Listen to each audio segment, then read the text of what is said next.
betul, saya percaya apa yang tuan-tuan buat. Tapi pendapat saya, Facebook bukan tempat kita menjual.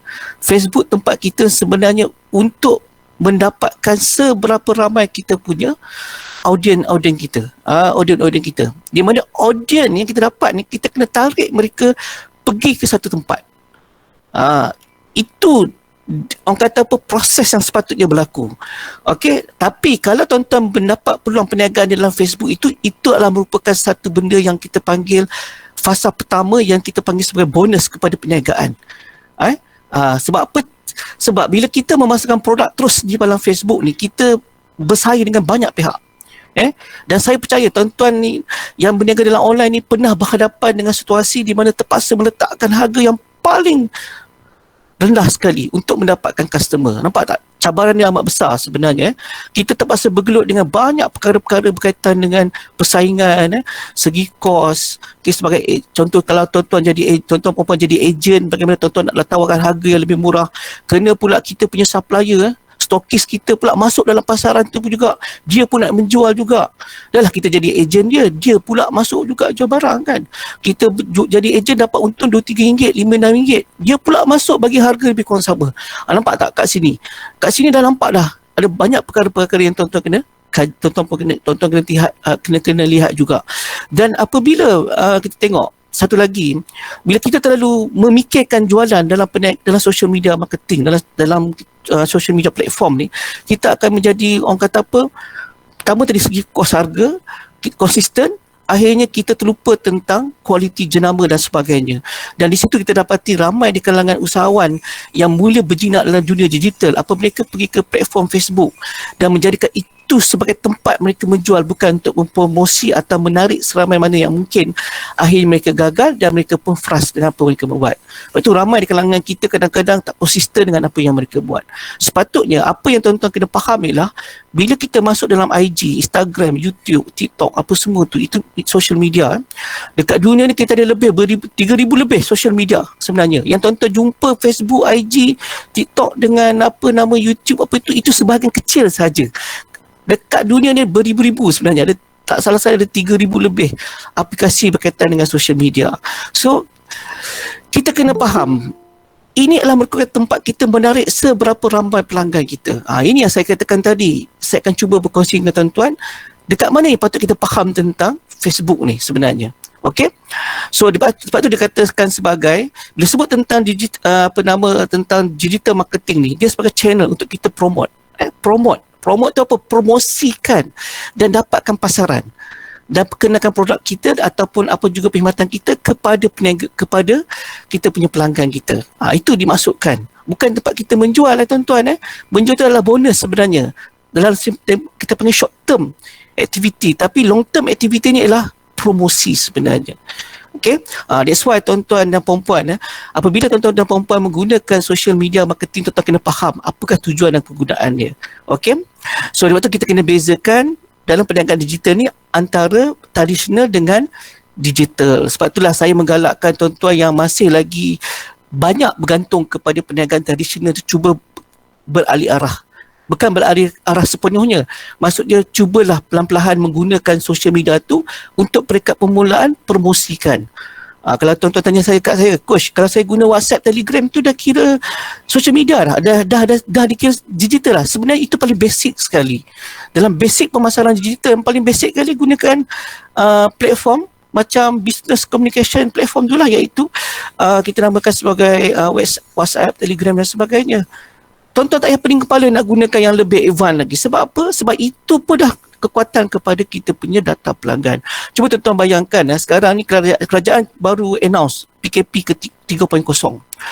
Bila PKP 3.0 lockdown sepenuhnya, maksudnya kita punya pergerakan dah terhad balik. Kembali macam kita mula-mula dulu, di mana 10 kilometer sahaja. Tuan-tuan bayangkan tuan-tuan, tuan-tuan perempuan, kita dah buat perniagaan konvensional, buka gerai, tapi tiba tak boleh nak buka sebab waktu operasi telah dikurangkan dan pergerakan kita terhad. Okay, bila terhad, macam mana tuan-tuan nak pasarkan produk tuan-tuan ni di sekitar kawasan di sekitar kawasan tempat tuan-tuan berniaga?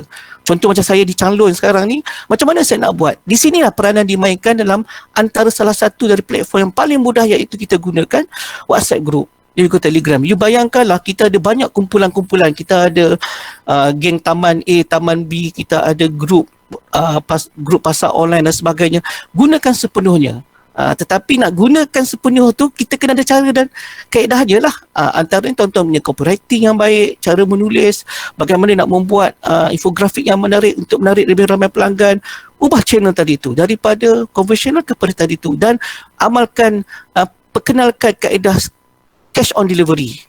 Terpaksa, sebab kita dalam keadaan lockdown sekarang ni, kita terpaksa. Sebab itulah bila kita ke arah digital pada awal tahun 2020, sebelum 2020, kita tengok ramai di kalangan mindset peniaga-peniaga kecil ni, mereka ni kadang-kadang bila saya tanya, bila kita buat kelas dengan peniaga-peniaga kecil ni, abang akak kenapa tak nak buat secara online?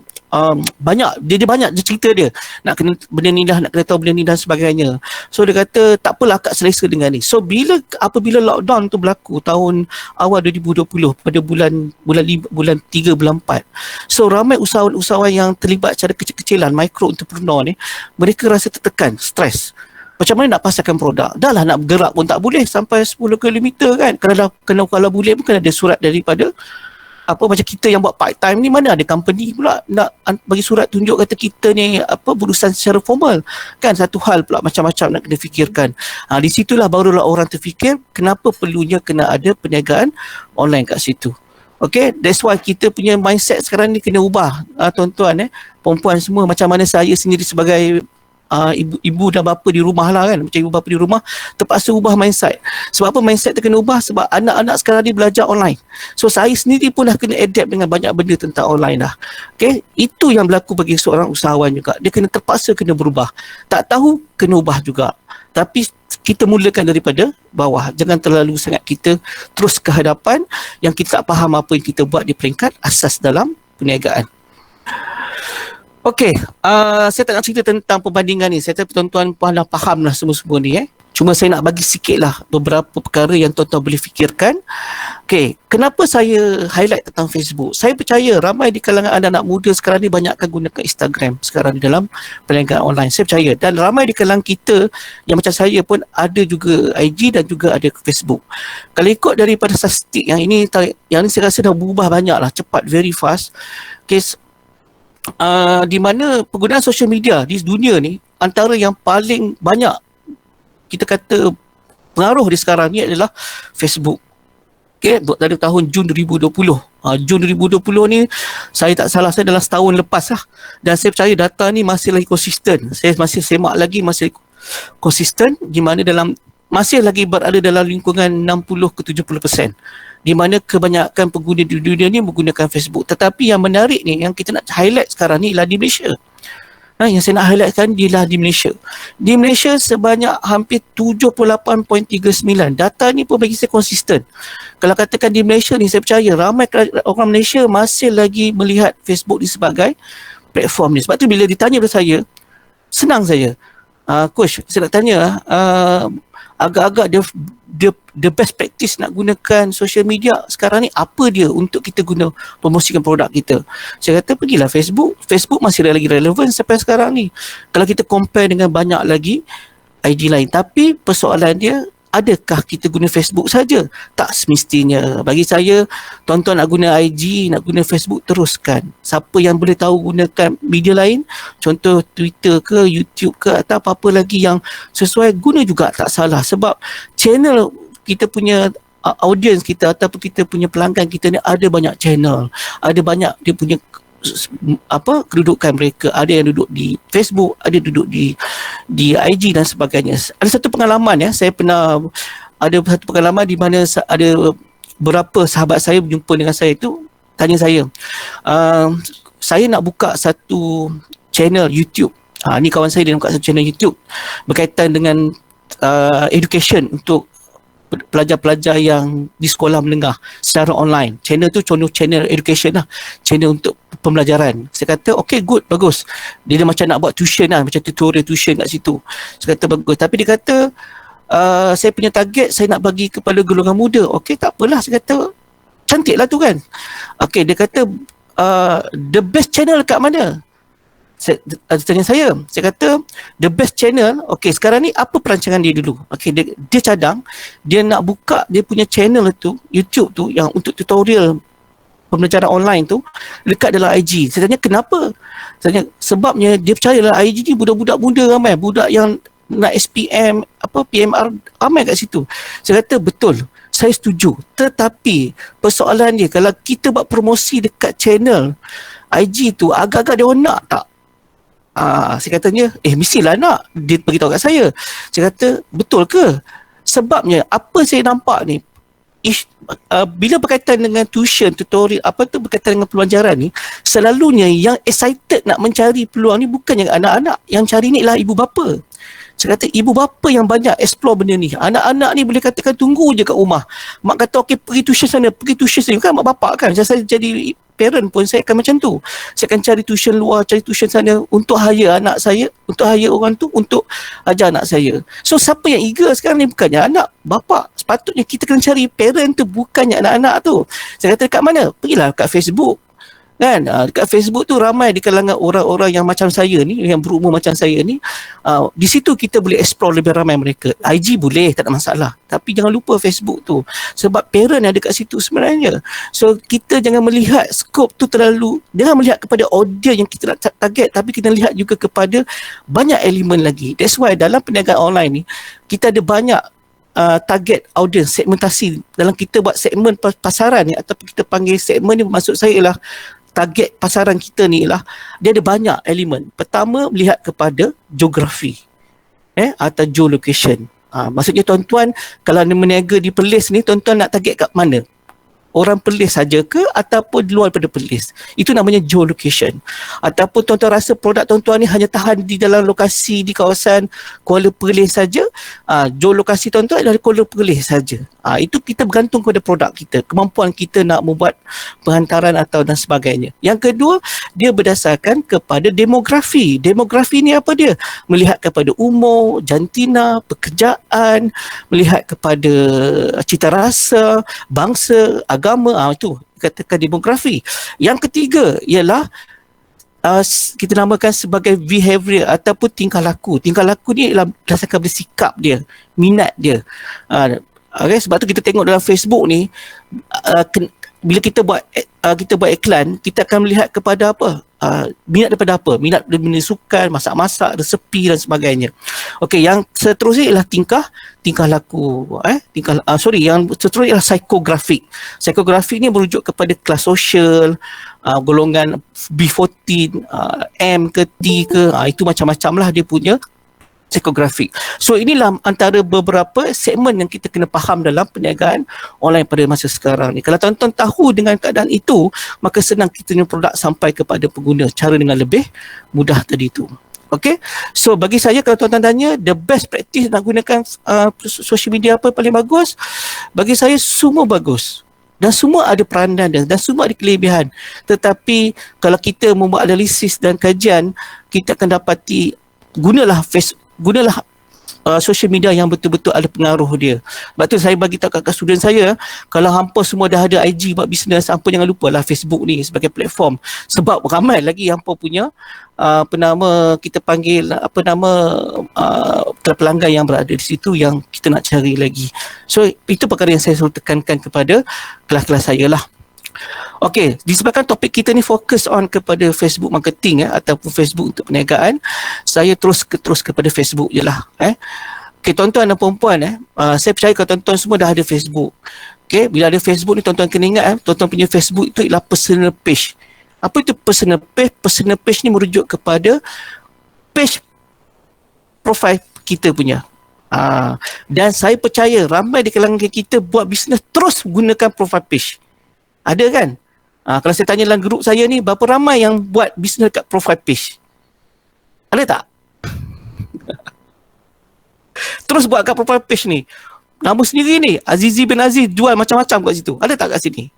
Ada saya. Ada tak? Ada Ada Tuan Azizi, saya pun. Ada, okey. Hati Tuan Nasrul. Ya. Mak Guzember tengah duduk stalker kamu tu sekarang ni. Silap langkah P kan. Dia stalker apa dia tak suka dia lah. Dia sebenarnya Facebook ni dia ada banyak platform perniagaan dekat situ.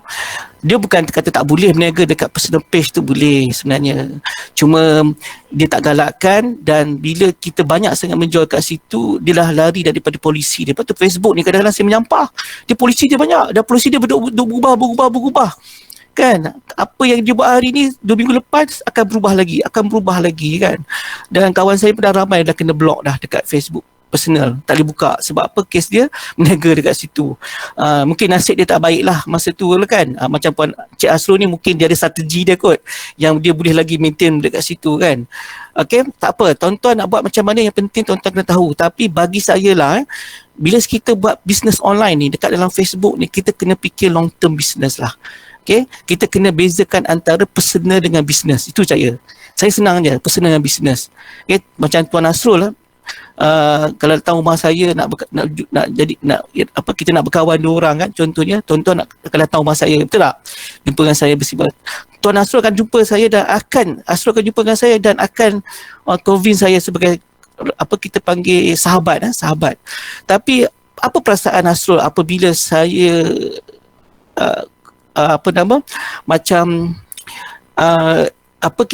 kita invite you lah, contohnya dah duduk 1 jam dah lepak minum, Asrul, saya ada produk ni nak jual ni, nak tak tengok produk saya kat Teluk? Asrul main rumah saya kan, takkanlah nak tolak kan, terima je lah kan. Tak apalah, sembang. Lalah kali beli sebab nak cover member punya pasal, ataupun nak jaga muka saya kan, belilah produk. Saya percaya Asrul akan datang pun nak main 3 kali, dah 2 kali nak kena fikir, nak main ke tak main kan. Takut saya jual lagi produk lagi tu. Dia cerita dia macam tu, simple dia. So kita tak nak kita punya personal page ni dipenuhi dengan benda-benda yang terlalu bersifat kepada tu. Kita nak tempat kita punya personal page ni lebih bersifat kepada tempat yang kita namakan sebagai tempat bersosial. Sebab tu saya kalau dalam kelas-kelas Facebook ni, ataupun kelas yang saya mengajar dalam online, saya membawa pemikiran usahawan ni, jadikanlah tempat personal page tu ataupun profile page tu sebagai personal branding. Personal branding tu apa? Banner anda punya branding anda kat situ. Bukan branding produk, personal. Personal tu maksud saya, kalau kes Asrul tadi tu, banner kan Asrul punya branding supaya orang tahu siapa Asrul sebenarnya. Sebab di situlah kita akan cuba sedaya upaya untuk menarik selebih ramai orang mengenali kita, untuk bawa ke satu tempat lain untuk kita fokus on kepada bisnes. Sebab tu saya suka kepada usahawan yang masih lagi belum ada business page ataupun page perniagaan Facebook ni, bukalah business page tu. Jadi kalau itu tempat kita membuat perniagaan, bukan di personal page. Personal page adalah kita banner branding diri kita. Contohnya Asrul berkongsi tentang beberapa parutan produk yang kita jual. Contoh macam saya lah, saya ada jual produk berkaitan, katalah saya buat kelas coach saya sendiri kan, kadang-kadang kan saya akan berkongsi tentang saya punya apa yang saya tahu tentang social media, dan di situ orang tahu disebut tentang Azizi, dia ni adalah salah seorang daripada coach dalam training dalam bidang social media marketing. So, dan bila mereka nampak itu, saya tak senang untuk saya nak buat apa-apa selepas tu. That's why kalau kita katakan kita ada produk kan, katalah contohnya macam Tuan Asrul ada satu produk, produk makanan yang dia buat sekarang, produk apa Asrul boleh declare tak kat sini? Lebih pada konsultansi, Tuan Azizi. Itu lagi cantik. Okay, kalau lebih pada konsultansi, you banner you punya branding dekat situ. Lepas tu buat satu page konsultansi, kat situlah kita akan konsep betul-betul kita punya bakal, kita punya audiens kita untuk apa yang kita buat. So dekat situ tuan-tuan lebih banyak banner branding je, banner branding, personal branding je. Sebab apa? Kita tak nak terlalu sangat menjual. Kita kat situ lebih kepada ayat yang paling cantik dalam social media, kita panggil soft sell. Sebab itulah dalam bisnes online ni, kalau tuan-tuan tanya saya lah, tuan-tuan pun tanya saya dalam bisnes online dekat Facebook marketing ni, saya beritahu awal lah, dalam kita berniaga dalam online ni, 80%, ini saya punya ayat, orang lain saya tak tahulah dia punya pandangan, 80% kita punya copywriting, menulis kita dalam online platform adalah lebih kepada soft sell, bukannya hard sell. Itu ayat saya. Kenapa saya cakap macam tu? Tuan-tuan kena faham, social media ni tempat kita berniaga yang orang tak nampak. Kita menjual benda orang tak nampak secara fizikal. Orang boleh pegang ke produk kita tu? Tak boleh. Orang, kalau tuan-tuan jual dekat bazar, dekat tepi-tepi jalan, kedai-kedai tepi jalan bazar, orang boleh nampak, boleh pegang, orang boleh tanya. Orang boleh terus buat keputusan untuk membeli. So dekat situlah banyak kepada hard sell menjual, letak harga saja. Tapi masalah dekat social media ni, kita berhadapan dengan isu kepercayaan pelanggan. Trusty tu. Orang nak percaya kita kan senang tu. Sebab tu saya menasihatkan tuan-tuan, long term business jangan duduk dekat dalam social media sangat. Mesti ada kita panggil e-marketplace ataupun e-commerce platform. Terus di situ ada kedai maya. Okay, so saya bawa balik kepada isu tadi, di mana sosial tu kena ada, lebih besarkan sosial tu. 80% dalam kita punya menulis ataupun kita berkongsi, tak kisahlah bentuk video ke, testimonial ke apa ke, mesti ke arah lebih pada sosial, membina kepercayaan kita pada pelanggan. Okay, that's why saya selalu menasihat kepada saya punya yang bersama dengan saya dalam kelas-kelas saya ni, saya minta mereka tolonglah page perniagaan tu banyakkan sosial. Janganlah duk hari nak seorang beli. Saya sendiri pun, walaupun saya orang kerajaan, kerja kerajaan, gaji saya pun 7 bulan je. Bukannya hari-hari gaji saya masuk. Kan, tuan-tuan sendiri yang kerja sendiri pun mesti nak spend duit juga, nak simpan kan. Takkanlah 7 bulan nak baik, hari ni nak beli, esok nak beli, lusa nak beli. So kita ni sebagai penjual kena fikir juga orang lain juga. So that's why saya minta sosialkan banyak. Sebab apa sosialkan banyak? Sosialnya dia ada banyak jenis, supaya kita nak membina kepercayaan, supaya pelanggan kita, bakal target kita, prospek, kita panggil suspek, prospek, dan juga kita punya pelanggan kita ni tahu apa kita buat, tahu apa kita jual, dan mereka ni akan buat keputusan beli bila kita offer je. Bila dia offer je, terus dia beli. That's why kita di sinilah saya kata salah satu sebab kenapa bisnes online kita gagal. Okay, gagal antara sebabnya kita banyak sangat menjual. Banyak bersangat jual, kita tak serve dia punya informasi, kita serve lebih kepada jualan. So lama-lama dia pun fed up, dan dia pun akan macam tak ada manfaat. Sebab page ni, kalau kita buat page online, social media ni, kita nak page tu bermanfaat pada kita. Kita nak pelanggan kita ada maklumat yang disampaikan. Contoh katalah, Asrul, contohlah saya ni sebagai seorang pemilik homestay dekat Perlis kan. Ada ke orang hari ada homestay saya? Takkan ada hari-hari. Mesti masa musim cuti sekolah, tambah sekarang tengah lockdown lagi, pening kepala kan. Okey, tengah-tengah hujung bulan, hujung minggu, okey, mungkin orang nak pergi bercuti, masa-masa macam tu saja. So takkanlah kita nak hari nak offer. So apa salahnya buatlah sosial. Sosial ni apa dia? Contohnya cerita menarik. Kadang-kadang orang suka dengan page kita sebab banyak macam-macam benda kita bercerita. Contohnya hari ni 5 tempat paling menarik anda wajib lawati di Perlis. Contohnya kan, 5 tempat anda wajib lawati di Perlis. Pertama mana? Dalam Sak kan, Gua Kelam. Apa lagi? You senarai lah, bercerita lah dengan gambar dia semua. Untuk mendapatkan homestay yang murah dan sebagainya, sila hubungi saya. Nampak tak? Dekat bawah tu jangan lupa letak call to action lah, maklumat. Tapi ada tak saya bercerita tentang saya menjual? Tak ada. Saya berkongsi. So hari ini saya berkongsi tentang benda ni, esok lusa saya berkongsi benda ni dan sebagainya. Dan orang yang duduk dalam page kita pun akan rasa taklah bosan sangat sebab hari-hari ada benda yang dikongsikan, dan mereka ni akan like, engage, mungkin dia akan suka, dia akan share dan sebagainya. Akhirnya nanti bila kita sampai satu masa kita kata okey, cuti sekolah dekat, so kita offer, saya confirm ramai yang orang akan terus buat keputusan untuk gunakan kita punya package tadi tu. Sebab apa? Mereka dah tahu apa kita buat. That's why dalam social media marketing ni 80% tuan-tuan dan puan-puan banyakkan kepada sosial, jangan hard sell. Apa itu sosial juga hard sell, nanti saya akan cuba bincangkan dalam topik ni juga dalam Facebook ni. So syarat utama nak buka Facebook page, tuan-tuan kena ada profile page lah. Tapi seperti saya cakap tadi, kenapa tuan-tuan saya tak galakkan berniaga dekat profile page? Sebab yang ni lah. Sebabnya yang ni. Saya tak nak cerita yang benefit ni, saya nak cerita yang bawah ni. Tuan-tuan, kita punya personal page ni 5,000 je. Okay, macam Cik Asrul kan. Okay, tuan-tuan dah ada 5,000. Tiba-tiba ada masuk 5,001. Nak buang ke customer tu? Sayang nak buang dia kan, tak boleh. Tuan-tuan nak kena pastikan dia akan masuk. Tak boleh sebab dalam profile page dia hanya setakat 5,000 sahaja. You bayangkanlah kalau kita buat bisnes, tiba-tiba lah memang ditakdirkan bisnes kita tu betul-betul mampu menarik ramai pelanggan. Tiba-tiba pula tuan pula guna pula personal page sebagai tempat perniagaan. Nak masuk ke 5,001 dah tak boleh lah. dia dah sangkut dah. Sebab kenapa? Itulah limit kepada platform profile. Okay, itu antara kelemahan yang paling besar sekali, dan kita takkan nak buat 2-3 page. Tak ada masa saya kalau saya buat 3 page nak kena update kan. That's why kita nasihatkan pergi business page terus. Kat sana tu kita boleh buat banyak mana pun boleh, tak kisah. Itu antara kelemahan yang paling ketara. Dan tuan-tuan kena ingat, apa yang tuan-tuan post dekat dalam personal page, 5% saja yang baca. Dan mereka ni bukannya orang lain pun, ada beradik kita, kawan rapat kita, kawan-kawan, ada yang kawan kita benci kita pun ada, tak suka kita pun ada, apa kita post dia takkan tengok kan. Ini antara isu-isu yang besar lah dalam personal page ni, krik-krik kan. That's why kadang-kadang kita heran kenapa kita punya krik memanjang kita punya page kita, dalam personal page kita, sebab ni lah. Okay, that's why saya nasihatkan, ini antara kelemahan paling besar sekali lah dalam personal page ataupun profile page. Okay, saya tak galakkan tuan-tuan ke situ. Satu lagi page ialah dinamakan sebagai group page. Ni group page ni sebenarnya ini saya suka group page ni untuk tujuan sesuatu benda saja. Contohnya group untuk peniaga-peniaga di Perlis. Itu tak apa. Sebab kita nak mengumpulkan semua peniaga.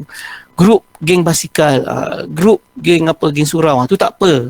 Tapi kalau untuk bisnes saya tak galakkan gunakan group page, sebab group page ni pun masih dia punya post hanya boleh reach di kalangan ahli grup sahaja dan amat terhad. Dan kalau nak guna insight pun very low, hanya boleh tengok reach saja. Sebab tu saya galakkan tuan-tuan, kalau nak buat bisnes online dalam Facebook, pergilah kepada business page. Apa benefit dia? Yang paling ketara ialah kita boleh tengok insight ni. Ni insight, statistik. Tuan-tuan boleh tengok apa yang berlaku dalam tuan-tuan punya tu. Yang kedua, tuan-tuan boleh buat advertising, iklan terus kat situ. Okey? Dan yang paling penting ialah dapat target teruslah kita punya pasaran kita. Dia masih juga ada kelemahan, tapi kelemahan itu taklah sebesar kepada dua-dua contoh tadi itu. So nak buka business page, kena buka dulu, kita namakan tadi apa? Profile page. Okey tuan-tuan, saya bagi contoh satu tuan-tuan. Saya punya ni. Okay, saya nak masuk Facebook sekarang ni, Facebook personal saya. Saya nak buat satu share tentang platform. Okay.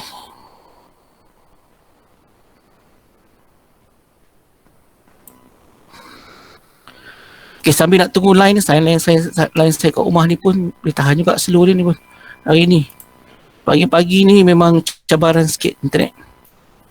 Okey, tak apa. Sementara saya nak tunggu internet dibuka dia punya Facebook page tu dulu. Okey, saya pergi kepada the next tuan-tuan dan puan-puan. Okey, dalam perniagaan online ataupun kita panggil Facebook marketing ni, ada 3 benda yang tuan-tuan kena faham. Pertama, apakah beza di antara organik, paid and post reach. Dalam Facebook marketing ni ada 3 benda yang tuan-tuan kena faham. Apa itu organik, apa itu paid, apa tu post reach. Dalam bahasa kita sebut organik ni ialah kita panggil macam organik ni original. Okey, organik ni dalam bahasa social media saya panggil tak berbayar. Tak berbayar. Paid ni berbayar. Satu lagi post reach. Okey, ini antara term-term yang biasa dalam Facebook. Okey, saya pergi ke post reach. Okey, post reach ni ataupun kita panggil bilangan post yang kita post dan orang akan tengok. Okey, dalam Facebook ni benda ni yang kita akan pastikan berlaku. Tuan-tuan dan tuan-puan perempuan, saya nak bagi satu senario senario yang mudah saja. Katalah saya percaya dalam lekanan kita punya sahabat dalam grup ni, saya percaya ada masih lagi menggunakan kaedah konvensional. Betul tak? Ada yang gunakan flyers, yang gunakan kita panggil banner, streamer dan sebagainya. Saya percaya ada lagi. Okey, apa yang tuan-tuan guna tu betul. Teruskan, tak ada masalah. Tetapi jangan jadikan itu sebagai main promotion tuan-tuan dan puan-puan. Sebab apa saya cakap macam tu? Sebabnya kita kena faham platform seperti itu dia bersifat kepada one way communication. Okey, tuan-tuan boleh gunakan hanya untuk tujuan advertise, just awareness saja, nak beritahu ke orang saja. Tapi nak mengharapkan kita panggil data tadi tu memang tak membantu kita. Sebab apa saya cakap macam tu? Cuba tuan-tuan bayangkan, tuan-tuan pun membayangkan. Okey, katalah tuan-tuan ada satu bisnes, satu perniagaan, contohnya makanan. jual apa nama macam kita panggil jual keripik ke apa kan. Lepas tu puan buatlah satu flyers. Okay. Flyers tu saya percaya kalau tuan puan buat mesti banyak. Itulah 500 flyers. Lepas tu taburkan flyers tadi tu ke mana-mana, seluruh kawasan di Kanggar, Perlis dan sebagainya. Contoh. Ataupun upah pada siapa-siapa tolong hantar. Ada setengah tu buat banyak lah kan. Lepas tu, ataupun masuk, kalau dulu kita masuk dalam surat khabar. Dululah. Okey, iaitu yang pertama. Ada banner, ada streamer gantung dekat sudut-sudut tahu mana, dekat depan rumah ke, depan taman ke, dekat selekoh mana-mana ke. Yang tu dah kena bayar dengan MPK lah, kena bayar sebab advertising kan. Okey, saya nak tanya dengan tuan-tuan dan puan-puan. Apabila saya ataupun orang-orang lain yang ambil flyer tu baca ataupun tengok tuan-tuan punya banner ataupun streamer itu, saya nak tanya tuan-tuan dan puan-puan, tuan-tuan dan puan-puan dapat tak maklumat mereka tu? Kalau saya baca flyer tu, dapat tak maklumat saya? Soalan mudah. Dapat tak maklumat tu? Saya baca, bukan saya tengok je. Dapat tak maklumat tu? Dapat. Macam mana dia dapat, Firdaus? Dengan baca apa yang ada di flyer.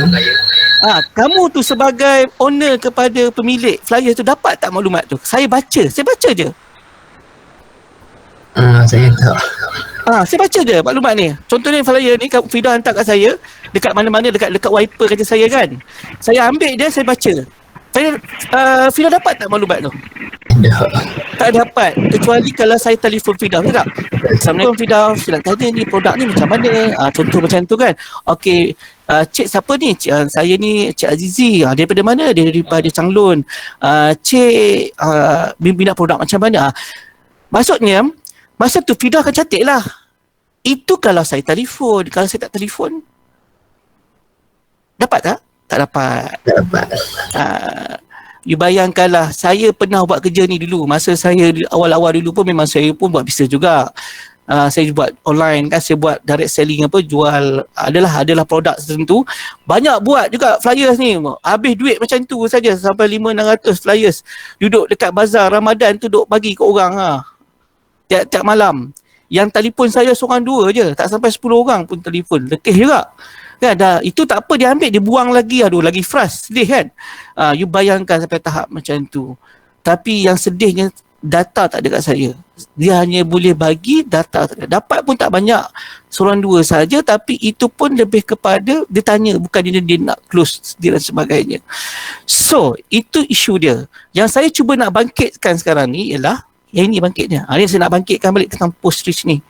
Okay, macam ni Firdaus. Case study dia. Okay, saya nak berkongsi satu page ni. Okay, ni sahabat saya lah ni. Bukan sahabat ni, sebenarnya saya tak kenal dia pun. Saya kenal pun sebabkan ada urusan lain. Tapi entah macam mana di situ menjadikan saya berkenalan sampai sekarang lah. Kebetulan dia orang Changlun juga. Sebab dia terlibat perniagaan online ni apabila saya mengenali dia lah. Okay, saya stop sharing site. Saya pergi ke page dia. Okay, sekejap. Okay, saya share Facebook. Macam mana ni? Cancel. Tak keluar lah pula Facebook ni. Okay.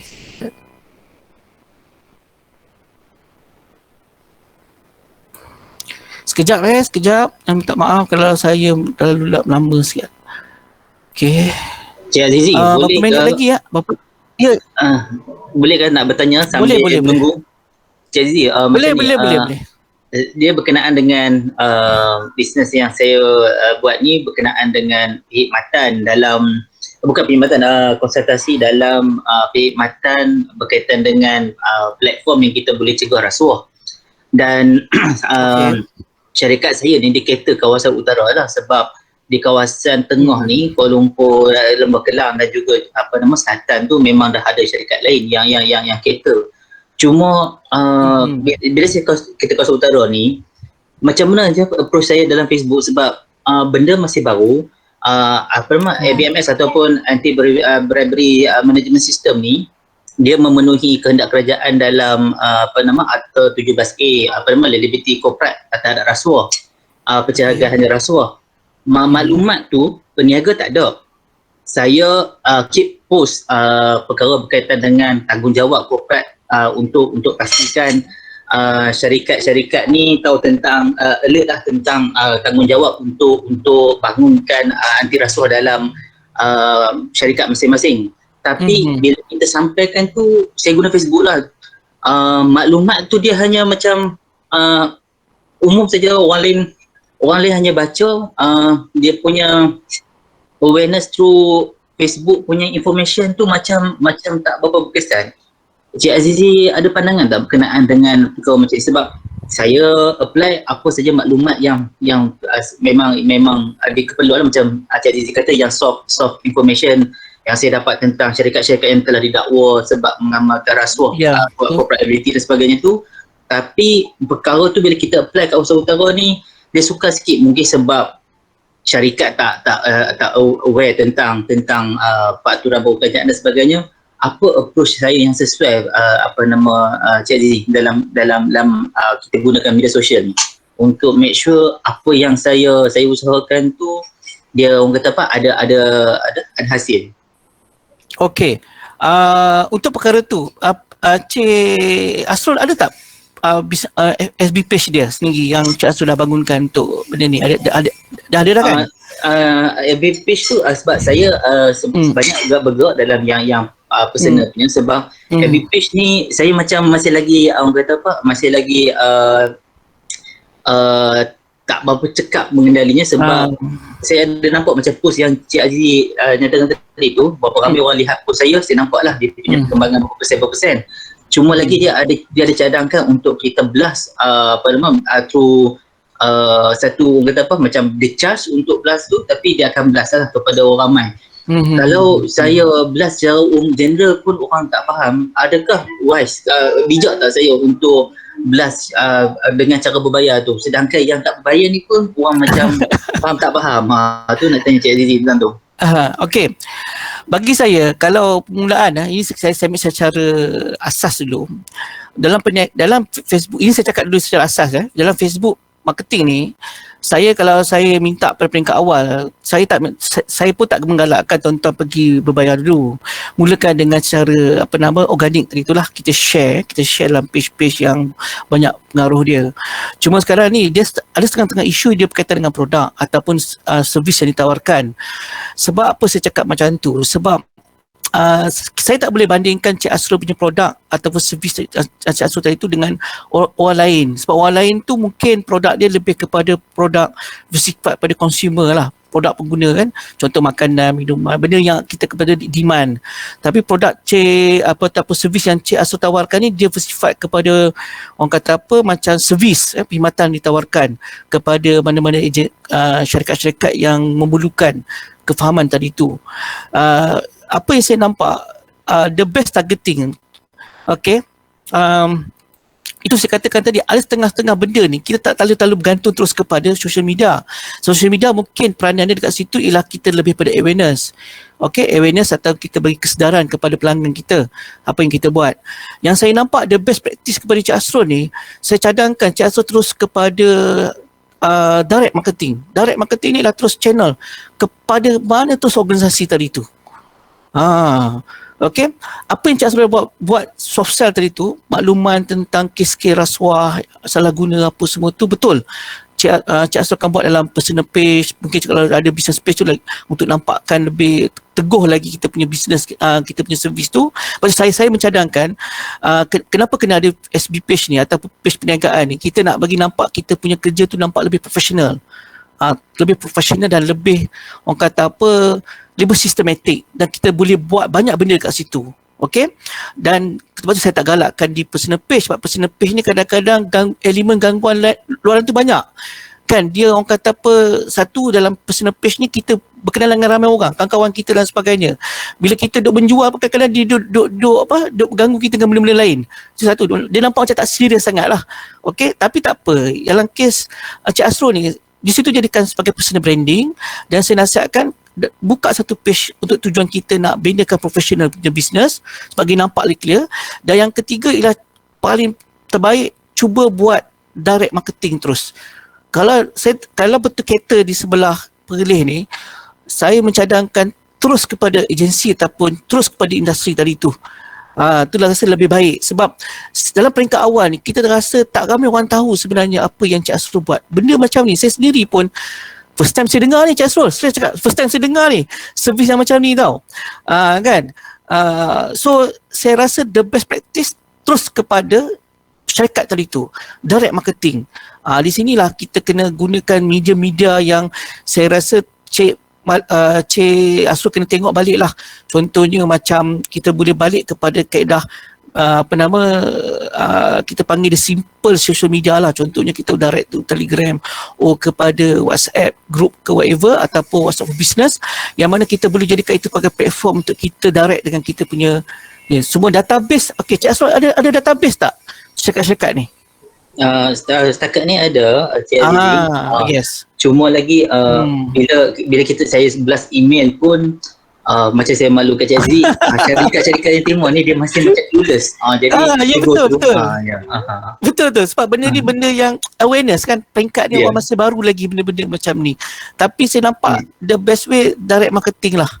Direct marketing ni dia ada banyak channel dia, kita boleh satu WhatsApp pun boleh, through email pun boleh, ataupun direct call, ataupun kita terpaksa tapi sekarang ni tak boleh lah kita face to face kan. Tapi itu channel-channel yang saya nampak yang sekarang ni kena, sebab saya nampak apa yang Cik Asrul buat ni, dia lebih kepada dia kata kita panggil target audience terus. Kita dah tahu siapa kita punya audience yang kita nak sampaikan. Jadi tapi itulah kesedaran. Tapi tak apa, Cik Asrul teruskan juga apa yang Cik Asrul buat tadi tu tentang perkongsian tadi tu. Cuma kena ubah tadi lah kot. Saya rasa cuba pula lepas ni buat, tapi professional page dah ada dah kan, untuk business page kan dah ada dah kan, untuk perniagaan dah ada. Cuma saya ada Cik Azizi, saya ada, bila kita tengok kadang-kadang kita nak buka YouTube, dia ada sebelum tu ada iklan.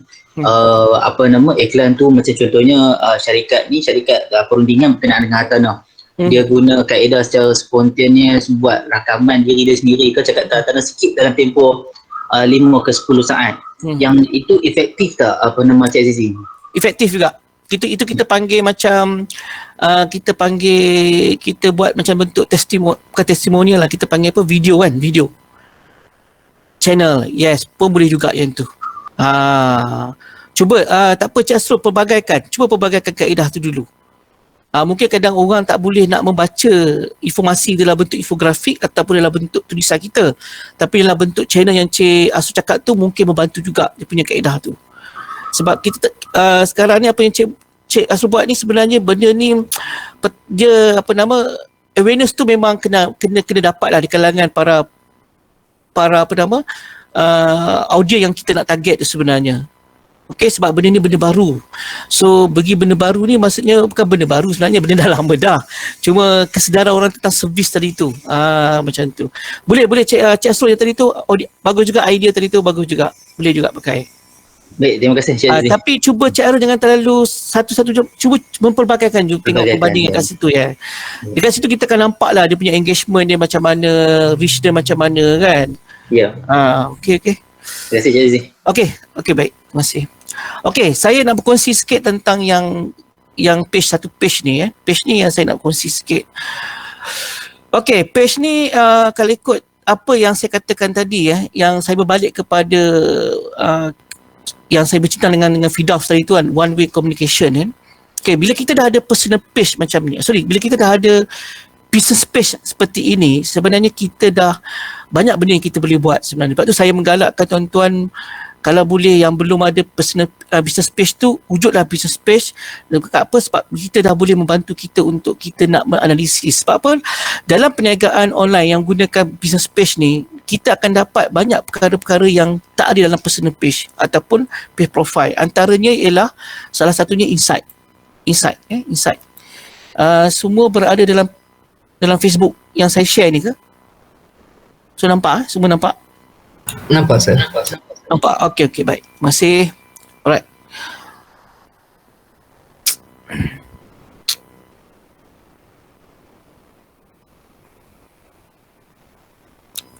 Okey.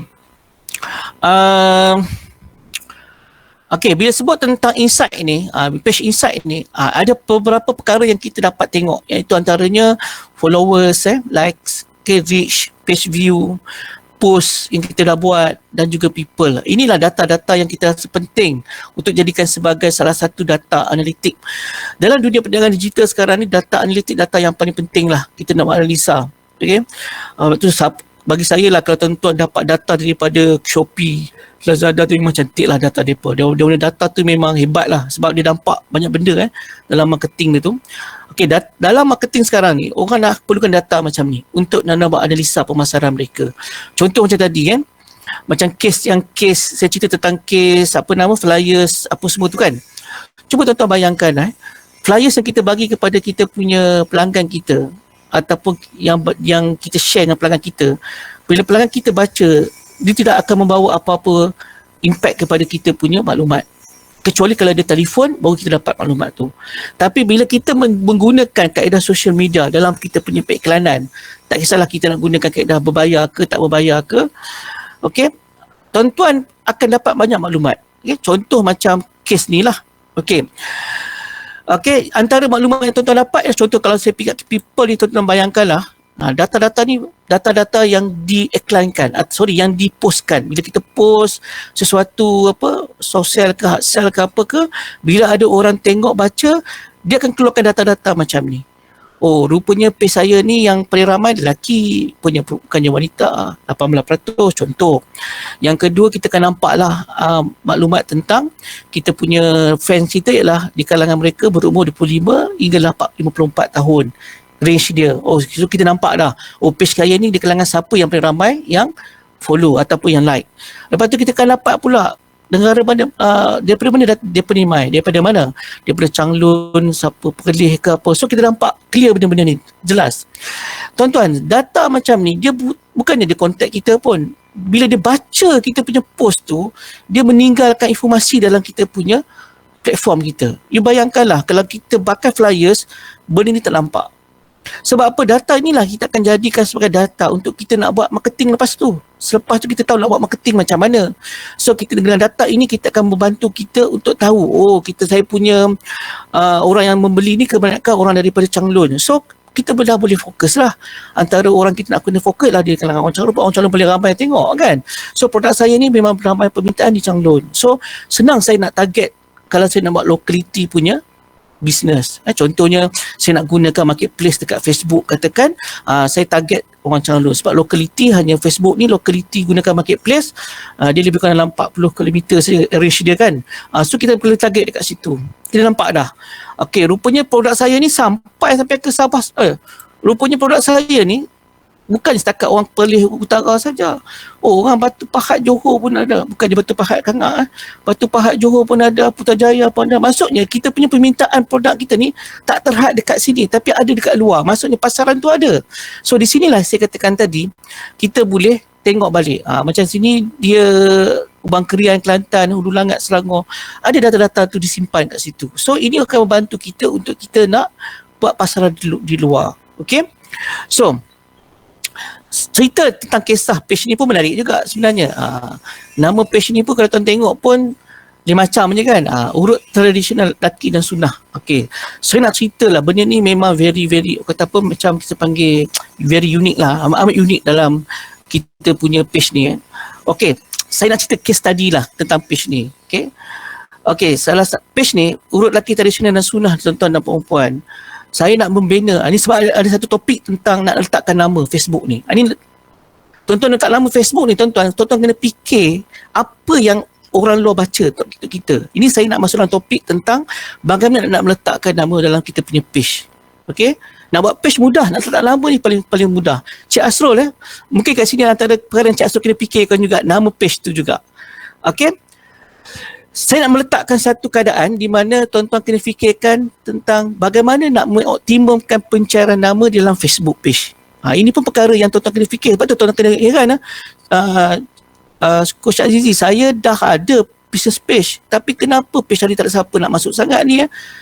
Letak nama apa puan? Letak nama apa? Saya letak nama saya. Oh, letak nama saya. Okey. Ada orang kenal ke puan? Tak tahu saya orang kenal ke tidak. Tak boleh lah macam tu puan. Puan kena fikir apa yang orang cari dekat Facebook tu. Saya katalah saya nak pergi melancong ke Perlis, nak cari homestay. Agak-agak perkataan apa yang saya akan type dekat dalam Facebook untuk dapatkan homestay tu? Agak-agak lah. Boleh bagi respon kat saya tak? Kalau saya pergi ke Perlis, nak duduk kat Perlis, nak bermalam 2 hari 3 malam kat Perlis, agak-agak perkataan apa saya akan type dekat dalam Facebook tu? Homestay. Homestay lah kan. So, tonton bayangkanlah, tonton punya page tak ada perkataan homestay. Agak-agak ada orang cari tak? Agak akan keluar tak dalam senarai tu? Confirm. Tak ada. Tak ada. Nampak kat situ dah kesilapan terbesar kita. Meletakkan nama tak ikut niche pencarian tadi tu. Contoh tuan-tuan perempuan bayangkanlah saya ada homestay, saya tak nak letak nama homestay, saya letak rumah inapan ataupun inapan inapan apalah, letaklah nama-nama klasik kan. Kawan saya ada seorang tu dia buat homestay, letak apa tau? Rumah dia letak rumah rehat. Rumah rehat Kanga kan. Saya kata saya tak pernah mencari dalam Facebook mana-mana dan Google tak pernah type perkataan rumah rehat lagi lah kan. Agak-agak nak letak nama tu pun. Nama tu pun salah satu daripada kekuatan dalam pencarian. Ini saya namakan SEO. SEO tu bermaksud Search Engine Optimization. Nampak? Kan? Salah satu sebab kenapa kita gagal dalam perniagaan online, kenapa perniagaan kita tak berapa nak pergi, sebabkan nama tu dah silap. Okey, itu baru dekat Facebook, belum lagi kat Google dan sebagainya kan. Okey. Cerita dia macam ni, tuan-tuan, kisah urut tradisional dan sunnah ni. Saya selalu make case study dia ni sebenarnya. Masih lagi, page ni masih aktif lagi sebenarnya. Cuma itu bulan puasa lah kot dia tengah kalut buat benda lain sekarang ni. Okey, saya ni dulu adalah sikit sebelum lepas dengan lockdown dulu awal-awal tu, saya pernah berurusan dengan pengusaha ni, okey, dia ni komuniti sebenarnya, okey. Dia punya, masa saya kenal dia tu, dia adalah seorang mempunyai kemahiran dalam bidang mengurut, okey. Dalam bidang Darushifa, dia mengurut sambil dia boleh gunakan kita nama sunnah, ruqyah. Okey, itu antara kelebihannya lah. Okey, saya pun dapatlah perkhidmatan dia. Okey, fine. Saya dapat perkhidmatan dia pun gunakan Messenger. Itu pun gunakan personal page. Tak apalah. Saya masa saya dah selesai apa semua urusan saya punya ni, saya pun tanya dia, ada buka ke page? Dia kata berminat nak buka page untuk buat bisnes ni, sebab sekarang ni apa yang dia buat, tuan-tuan bayangkanlah, dia memang mempunyai profesional kelayakan dalam bidang Darushifa ni kan. Pasti dia buat, tapi dia punya fokus bisnes dia jual barangan sudut buku secara part time. Maksudnya dia tak ada pekerjaan yang tetap lah, tapi dia buat macam-macam bisnes. Okey, yang mengurut ni dia jadikan macam sebelah malam saja. Itu pun fokus malam saja. Siang tak buat apa, siang buat benda yang tak relate dengan apa yang dia ada kemahiran. Lepas tu dia berminat buka page. 2-3 hari lepas saya jumpa dia call saya, dia nak berminat buka page. Dia tanya saya, cikgu, saya nak buka page untuk perniagaan dekat Facebook ni, boleh tak yang urut ni? Boleh, saya kata bagus tu, kena ada. Okey, dia pun bagilah pandangan. Cikgu, boleh tak saya nak letak nama page saya ni nama Pak Ngami? Orang gelarkan Changlun tu Pak Ngami. Saya kata, Pak Ngami ni dekat satu, orang kenal ke Pak Ngami dekat Changlun? Dekat kampung ni orang kenal lah, tapi dekat sekitar kawasan tu orang kenal ke? Taklah semua kenal, dia kata. Kalau tak semua kenal, Mi kena fikirlah the best nama kan. Okey, apa yang Mi nak fikirkan sekarang ni? Okey, saya pun, dia pun mintalah cadangan kat saya. Saya pun cadangan macam ni lah, Pak Ngami. Meletak nama ni penting. Macam kes homestay tadi tu kan. Okey, meletak nama ni memang penting sekali. Sebab apa? Pak Ngami kena fikir siapa orang cari kita. Macam mana orang cari kita? Cik Asrul, saya rasa benda ni pun Cik Asrul kena tengok balik. Bagaimana orang cari kita? Lepas tu nak meletak nama kedai ni, kita kena fikir apa orang cari. Sebab tu kedai nak letak mudah, kedai jual katalah Kak Nas. Kak Nas jual apa Kak Nas? Kak Nas macam berminat ni. Kak Nas. Kak Nas jual apa? Mengajar kelas jahitan. Mengajar jahitan secara online. Mengajar jahitan secara online. Kak Nas buka Facebook page, namakan kelas menjahit. Letak nama macam tu pun tak apa sebenarnya. Jangan letak nama yang kita sendiri pun tak kepikir untuk dicari. Lepas tu meletakkan nama dalam page perniagaan ni, Facebook ni, kita kena tengok segi psikografi orang fikir tu macam mana. Daripada segi elemen kepada nilai psikografik dan juga nilai kepada kita panggil satu lagi tingkah laku, behavior tadi tu kan, tingkah laku tadi tu. So kita tengok segi aspek macam tu. Okay, so kes Pak Ngami ni memang menarik. Apa yang saya buat kat dia macam ni lah Pak Ngami. Okay, terima kasih Kanas, terima kasih. Okay, sama-sama, terima kasih. Okay, kena menjahit banyak tu, menjahit bulan puasa itu Ya, boleh dah, Alhamdulillah. Alhamdulillah. Tengah PKP ni orang pun tak boleh ke mana kan. Okey, saya nak berkongsi satu senario.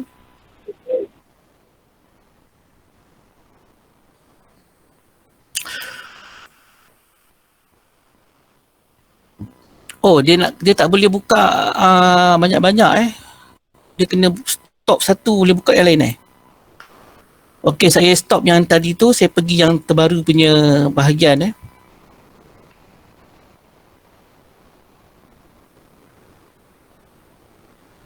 Okey, salam Cik Azizi. Saya cuma nak tanya, tadi macam Cik Azizi dapat data-data tu yang post post information kalau saya post tu Cik Azizi di bahagian mana Cik Azizi, kalau kita nak rujuk kita punya maklumat-maklumat orang yang bila saya dah ada yang untuk bisnes untuk bisnes kat mana harus saya pergi untuk tengok saya sekali punya klien ni jantina dan sebagainya. Okey, tuan katalah ni tuan punya page. Okey, saya pergi balik saya pergi balik semula. Okey, katalah ni tuan punya page Facebook kan sekarang ni, contoh tuan pergi dekat personal page ni page tuan kan. Saya tak pasti tuan punya interface yang baru ke lama. Saya punya Facebook sekarang ni semua interface baru. Okey. Tuan cari dekat bahagian insight. Cari kat bahagian insight. Okey, dekat insight tu dia akan keluar semua benda berkaitan dengan data analitik. Tuan boleh tengoklah kat situ untuk analisis. Yang saya tunjuk tadi tu dekat people. Ada insight terima kasih Tuan Azizi. Okey. Alright. Okey, saya nak bagi senario tadi yang kes urut tu. Okey, saya suka dengan urut ni sebab apa? Dia punya unique case dia, very very unique. Okey, dia pun Pak Ngami, saya sebut Pak Ngami lah senang. Pak Ngami kata cikgu, saya nak buat page ni untuk orang urut. Saya nak buat page ni untuk urut saya punya servis saya. Okey, tak apa. Alright. Kepada siapa yang Pak Ngami nak bagi servis ni? Dia kata saya nak fokus untuk lelaki saja. Dia kata sebab apa? Lelaki yang nak ngurut. Tuan-tuan tengok data ni macam mana. Kenapa keluar perempuan boleh 18%? So saya kata dekat Pak Ngami, online business ni kita jangan terlalu do expect too much kan, sebab kita ada data. Kadang-kadang orang perempuan ni pun nak tahu juga urut-urut ni sebab dia nak bagi kat suami dia kalau masalah kesihatan ke dan sebagainya. That's why dia pun masuk juga dalam grup ni. So lepas ni kalau nak buat marketing, jangan fikir lelaki saja, fikir untuk wanita. Tapi tak apalah, mindset dia sekarang ni ialah dia meletakkan nama urut lelaki tu untuk fokus lelaki sajalah. Memang dia akan buat untuk lelaki saja, tapi macam isteri yang ada, husband yang ada masalah kesihatan, ada masalah tertentu, boleh pas dekat dia juga kan. Itu tujuan kita kena faham. Jangan melihat kepada siapa nak dapatkan servis. Kita kena fikir servis kita ni siapa yang perlu dapatkan nanti. Bukan kepada satu pihak, ada banyak pihak lagi yang perlukan. Kita kena faham yang tu juga. Jangan faham kita hanya nak tawarkan kepada siapa, tak boleh. Kita kena fikir siapa yang nak kita punya servis tu pada masa yang sama. Tak semestinya dia yang nak kan. Macam tonton tengok iklan KFC McDonald kan. Kenapa iklan KFC McDonald dia target kepada ibu bapa? Kenapa McDonald target kepada parent? Kenapa dia target kepada ibu bapa? Kenapa? Sebabnya ibu bapa yang nak bawa anak-anak tu masuk ke McD dan McDonald kan. That's why dia punya iklan pun dia bersifat kepada macam tu. So kita kena fikir lebih pada tu. So dalam kes Pak Ngami ni yang saya nak cuba bawa kepada tuan-tuan sekarang ni adalah macam ni cerita dia. Okey, saya balik kepada yang satu benda ni. Tuan-tuan boleh belajar teknik ni teknik nak meletakkan nama keyword keyword. Yang ni kalau tuan-tuan nak belajar, tuan-tuan kena pergi ke Google Trend. Namanya Google Trend, GOOGLE-TRENDS. Tuan-tuan type je googletrend.com. Okay, googletrend.com ni, trend.google.com.my. Okay, cari dia dalam Google tu, Google Trends, TRENDS. Okay, bila dah masuk nanti, tuan-tuan pastikan Ini dia punya interface dia. Interface dia macam ni, dan pastikan setkan kepada Malaysia. Setkan kepada Malaysia. Jangan letak tempat lain. Pastikan kena set. Dia ada negara-negara lain. Pastikan Malaysia. Okey. Saya ambil contoh yang kes urut tadi tu kan. Okey, Pak Ngami tanya, okey, cikgu saya nak letak nama apa ni? Saya kata, okey Pak Ngami, Pak Ngami kena ingat kalau saya nak pergi dapatkan servis Pak Ngami, saya kena type akan urut tu, saya akan type dulu. Okey, saya letakkan diri saya sebagai customer lah. Saya akan carilah urut. Okey. Urut kan, urutan katalah urut ke urutan ke, saya type lah dulu tengok dia punya topik dia tu. Okey, urutan. Okey, dia keluarlah urutan tu.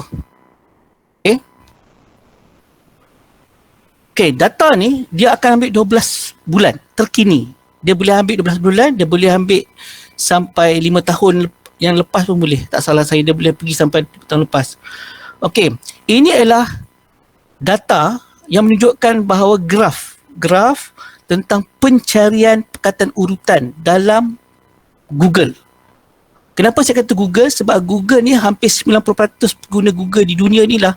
90% pencarian enjin di dunia ni lah kebanyakan menggunakan Google. Dan kalau saya tanya dalam grup ni, siapa yang guna sebenarnya Google untuk cari maklumat? Tak adalah, semua pakai Google kan. Nampak? Google punya pengaruh tu pun dah tinggi lah. Okay. Bila type kata urutan, inilah graf yang keluar. Kalau graf ni adalah graf bermaksud tentang dia punya pencarian. Perkataan urut ni orang cari. Dan tuan-tuan perasan tak dalam tempoh ni, saya nak tunjuk di luar daripada kita punya kelas sikit. Cuba tuan-tuan tengok dalam tempoh 5 tahun ke belakang. 5 tahun ke belakang. Perasan tak data ni dia relate dengan apa yang berlaku sekarang ni? Cuba tengok. Okay, dia relate dengan berlaku sekarang ni. Okay, sekejap 2015 5 tahun kategori. Okay, nampak tak?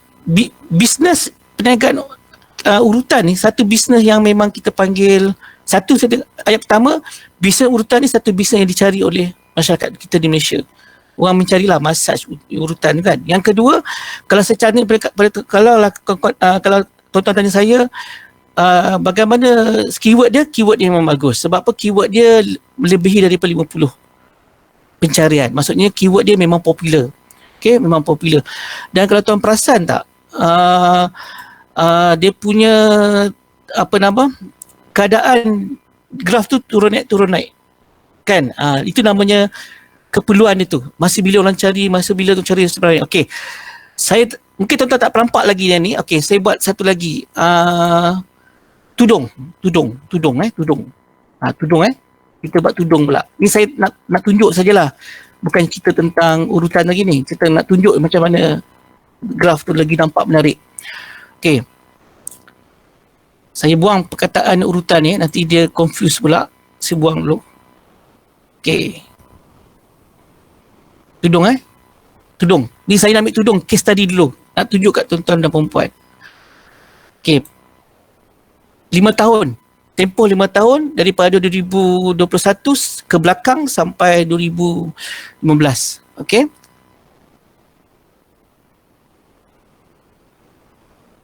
Okey, perasan tak graf ni dia menurun sikit kan? Sebab apa menurun? Sebabkan oleh COVID. Dan pada masa yang sama, tuan perasan tak graf ni ada naik, ada turun, ada naik, ada turun. Perasan tak? Okey, cuba tengok yang naik ni. Bulan bila? Ini yang naik ni. Cuba tengok bulan bila. Masa bila agak-agak ni? Ni masa bila? Bulan April, bulan Mei. Perayaan tu. Cik Asrul nampak dah Google Trend ni dia akan tunjuk trend permintaan. Pencarian orang dalam Google. Maksudnya masa musim perayaan dia, kalau produk biskut raya, baju raya, butan raya, sampin, dia akan naik, lepas tu turun balik, dia akan naik, turun balik. Cuma graf kita ni dia menurun. Sebab apa menurun? Semenjak kes COVID lah. Bila saya cek banyakkan produk, bila cek COVID ni dia ada trend dia menurun sikit permintaan. Tetapi kalau ditanya pada saya lah, bisnes tudung ni masih lagi valuable. So siapa yang buat bisnes tudung ni jangan bimbang lah. Market memang ada lah. Sebab kan kamu tengok trend ni memang ada trend kat situ. Okey, itu cerita di sebalik Google Trend ni ialah ini yang tuan-tuan boleh jadikan sebagai platform untuk menganalisis tuan-tuan punya perniagaan. Boleh tengok. Kalau rasakan nak tengok perniagaan kita okey tak okey kita buat ni, tengok trend. Trend ni ialah pencarian, keyword-keyword. Yang kedua yang saya nak tekankan ialah keyword. Yang saya nak cerita pada tuan-tuan sekarang ni ialah keyword dia. Keyword dia ialah yang saya cerita tadi tu tentang tudung. Tentang urutan tadi tu. Kenapa saya minta Pak Ngami guna perkataan urutan? Sebab perkataan urutan ni dia mempunyai, kita panggil apa, keyword yang dicari. Keyword yang memang punya dicari. Okey. Dah siap satu dah. Keyword pertama, urutan. Okey. Keyword kedua, saya kata kat Pak Ngami nak target pada siapa ni? Dia kata kat saya, cikgu saya nak target kepada orang lelaki. Okey, kita letak situ urut lelaki. Okey. Urut lelaki. Okey. Bila letak perkataan urut lelaki, okey, tuan-tuan nampak tak warna merah ni?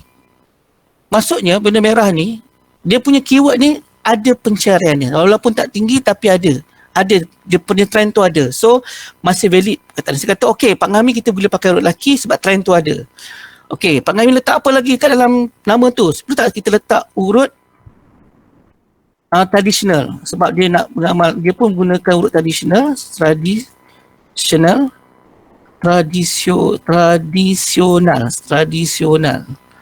Okey, so pun check balik. Okey, tradisional. Okey, tradisional. Lepas tu data ada warna kuning tu, saya kata kat dia lagi. Okey, Pak Ngami punya keyword ni memang ada. Tradisional punya keyword memang ada pencarian dia. Cuba kita buangkan urutan ni. Kita tak nak bagi dia confuse sangat, banyak sangat dia punya perbandingan.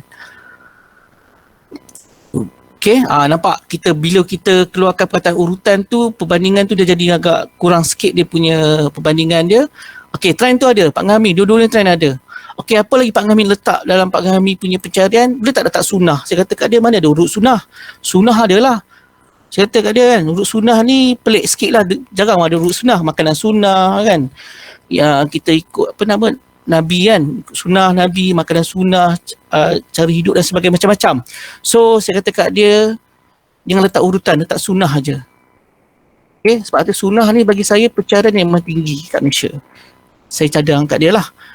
Bila kita check, betul, memang sunnah ni memang very high. Waktu saya kata kat dia, Pak Ngami, apa kata Pak Ngami jangan perkataan sunnah ni Pak Ngami kekalkan dalam Pak Ngami pencarian. Sebab apa? Saya anggapkan sunnah ni ialah unique selling proposition, USP. USP tu apa dia? USP tu ialah apa yang membezakan Pak Ngami punya urutan dengan urutan orang yang kat luar. Salah satunya ialah sunnah lah. Maksudnya Pak Ngami mengamalkan urutan untuk lelaki dengan cara kaedah tradisional dengan menggunakan ruqyah dan sebagainya. Sunnah dalam perubatan tadi tu. Okey, dan juga menggunakan makanan-makanan sunnah. So itu jadikan USP dalam perniagaan. Tuan-tuan dan puan-puan, bila kita nak buat bisnes, salah satu benda yang tuan-tuan kena tunjuk adalah USP, Unique Selling Proposition. Kalau saya tanya dengan Kak Nas, apa yang beza Kak Nas punya baju dengan Kak Nas punya orang lain punya baju jahitan? Apa Kak Nas punya kelebihan? Kenapa orang ramai hantar kedai Kak Nas? Kadang-kadang boleh berkongsi tak? Agak-agak lah Kak Nas, kenapa lah? Ada baju tapi lebih pada langsir. Langsir. Okey, kenapa orang ramai hantar pada Kak Nas buat langsir? Agak-agak lah Kak Nas boleh dapat feedback ni. Adakah jahitan? Tak tahu. Mesti ada Kak Nas, mesti ada something yang orang akan hantar. Kak Nas kena tengok. Kadang-kadang ni kenapa? Satu sebabnya jahitan Kak Nas tu mungkin orang suka kemas. Yang kedua Kak Nas buat dan orang kata apa, boleh buat skala yang besar, tak ada masalah, bagi banyak mana pun buat, siap, cepat. Yang ketiga mungkin Kak Nas punya harga mungkin lain. Itu saya namakan unique selling proposition. Itu dia saya namakan satu yang membezakan kita dengan orang lain. Dalam bisnes Kak Nas, kita kena ada apa yang kita boleh bezakan dengan orang lain. That is the mindset entrepreneur. Itu usahawan sebenarnya. Kat situ dia membezakan. Setengah orang dia berniaga, dia beli, dia jual balik. Tapi kita ni kalau betul-betul dalam entrepreneurship punya pemikiran, dia pemikiran usahawan ni, dia akan cari apa benda yang untuk melebihkan orang lain. Tu dia kita tengok ada setengah tu dia buat apa? Goreng pisang, cheese lah, coklat lah, dia fikir kan. kuih tart yang ada coklat dah. Macam-macam lah. Macam-macam mencari kelainan tadi. Itu namanya unique selling proposition. Terima kasih Kak Nas saya rasa mungkin Kak Nas penjahitan tu bagus kot. Saya rasa cantik kot tu yang suka tu. Hantar kat Kak Nas tu. Ataupun cepat. Hantar hari ni dua minggu lagi siap. Mungkin juga sebab tu. So, So, bila sebut tentang unique selling proposition ni, dia ada banyak lah. Contoh jenama sekarang lebih segi jenama. Macam saya wife saya pernah buat Tupperware, bisnes Tupperware. Okay, sampai sekarang ni. Salah satu sebab kenapa bisnes tu boleh laju sebabnya jenama tadi tu sebenarnya mainkan peranan. Sebab tu bila kami buat page untuk Tupperware tu, saya cadang kat dia jangan abaikan Tupperware tu punya nama. Letak Tupperware tu dalam you punya page name. Saya letak Tupperware Lover. Senang. Tapi dah slow sikit sekarang ni, sibuk. Biasalah kan, kita kerja kerajaan, kerja tu perlu diutamakan lagi lah. Tapi marketing tu buatlah sikit-sikit. Tapi itu saya katakan tadi, tuan-tuan perempuan kena cari something yang membezakan tuan-tuan dengan orang lain. Apa yang USP kat situ. So bila kes Pak Ngami ni, saya tengok, dia kata okay Pak Ngami kita lock. Terus, apa kita lock? Pak Ngami letak terus dalam page Pak Ngami tu, namanya ialah urut lelaki tradisional dan sunnah dalam page tu. Bagi saya ini nama yang paling sesuai. Sebab apa? Kita dah study, kita dah kaji, kita dah explore keyword-keyword dia, dan keyword-keyword inilah membantu Pak Ngami punya bisnes Pak Ngami untuk pencarian. Dia pun ikutlah cakap saya, dia pun buatlah. Saya pun ajarlah cara dia buat page macam mana sikit-sikit. Saya pun ajar sikit buat design kat dia sikit-sikit apa semua. Akhirnya dia pun siaplah dengan apa yang tuan-tuan tengok sekarang ni. Page yang tadi tu, page yang tadi tu, itulah page dia. So dia pun set apa semua. Saya minta Pak Ngami, saya ajar kat dia simple punya kaedah. Sebab saya tak pernah buat kelas dengan dia pun. Saya ajar secara WhatsApp dengan dia. Kadang-kadang saya pergi rumah dia, saya sembang apa semua, dan sebagai saya lebih pada cara kaedah yang mudah saja dengan dia. Dia pun dengar cakap saya. Saya kata ke Pak Ngami jangan banyak menjual, buatkan soft sell. Tuan-tuan tengok dalam page lelaki tadi dan sunnah ni tak banyak menjual sangat. Dia banyak buat soft sell, kadang-kadang dia jual, gaji nak masuk dia jual, dia banyak berkongsi. So far okey lah. Akhirnya dia punya asal dia perniagaan ni dia buat sebelah malam. Bila saya pergi kali kedua, dia kata saya dah buat full time dah. Cikgu, pagi, petang, malam. Ni cikgu punya pasal lah ni. Saya dah tak ada masa sekarang ni buat. Lepas tu sebab apa? Orang dah kenal dia dah. So, Chang Lun ni. Page dia. Lepas tu saya kata kat dia, Pak Ngami pastikan jangan jual benda lain, benda-benda yang bukan berkaitan dengan perubatan kat dalam ni. Nak jual baju ke, nak jual pokok ke apa, buka page lain. Dia dengan cakap saya lah. Dia adalah 2-3 page yang dia dah buka. Page jual, dia sekarang ni tengah sibuk buat apa nama dekat rumah dia tu, tengah sibuk buat nursery. Wife dia pun meniaga juga. Dia fokus benda-benda macam tu. Alhamdulillah okey. So far okey lah. Alhamdulillah, daripada dia buat benda ni part time akan berbalik menjadi satu benda yang full time. Tapi dia sekarang ni tak terlalu heavy sangat lah. Hari-hari dia buat seminggu 5 kali lah kot. Dia pun dah spend masa pun dah petang tu, siang lebih banyak pada bisnes lain, malam tu lebih kepada urut. Okey. Itu cerita dia tentang page ni. So saya tak nak cakap banyak tentang page ni, tapi itu cerita dia. Kalau tuan-tuan nak tengok bagaimana bagus tak bagus page ni, senang je. Tuan-tuan pergi dekat dalam Facebook, cari, type dia, urut lelaki dan sunnah. Tengok dia punya ranking duduk kat mana. Atas sekali ke bawah ke tengah. Ataupun tuan-tuan pergi kat Google type perkataan urut lelaki dan sunnah. Dia duduk kat page berapa? Adakah dia duduk kat page yang belakang ke page depan? Page dia apa dia? Tuan type dia duduk kat page yang kat mana. Kalau dia duduk kat page paling depan sekali, buka keluar dia punya Facebook dia, maksudnya dia dah berjaya lah meletakkan page dia tu berada dalam page kehadapan. Sebab apa? Salah satu sebab dalam kita meletakkan kita punya Facebook ni berjaya ialah nama Facebook kita tadi tu betul-betul nama yang sesuai. Okey? Saya stop lah yang kes Pak Ngami ni. Saya balik kepada saya punya topik yang tadi tu lah.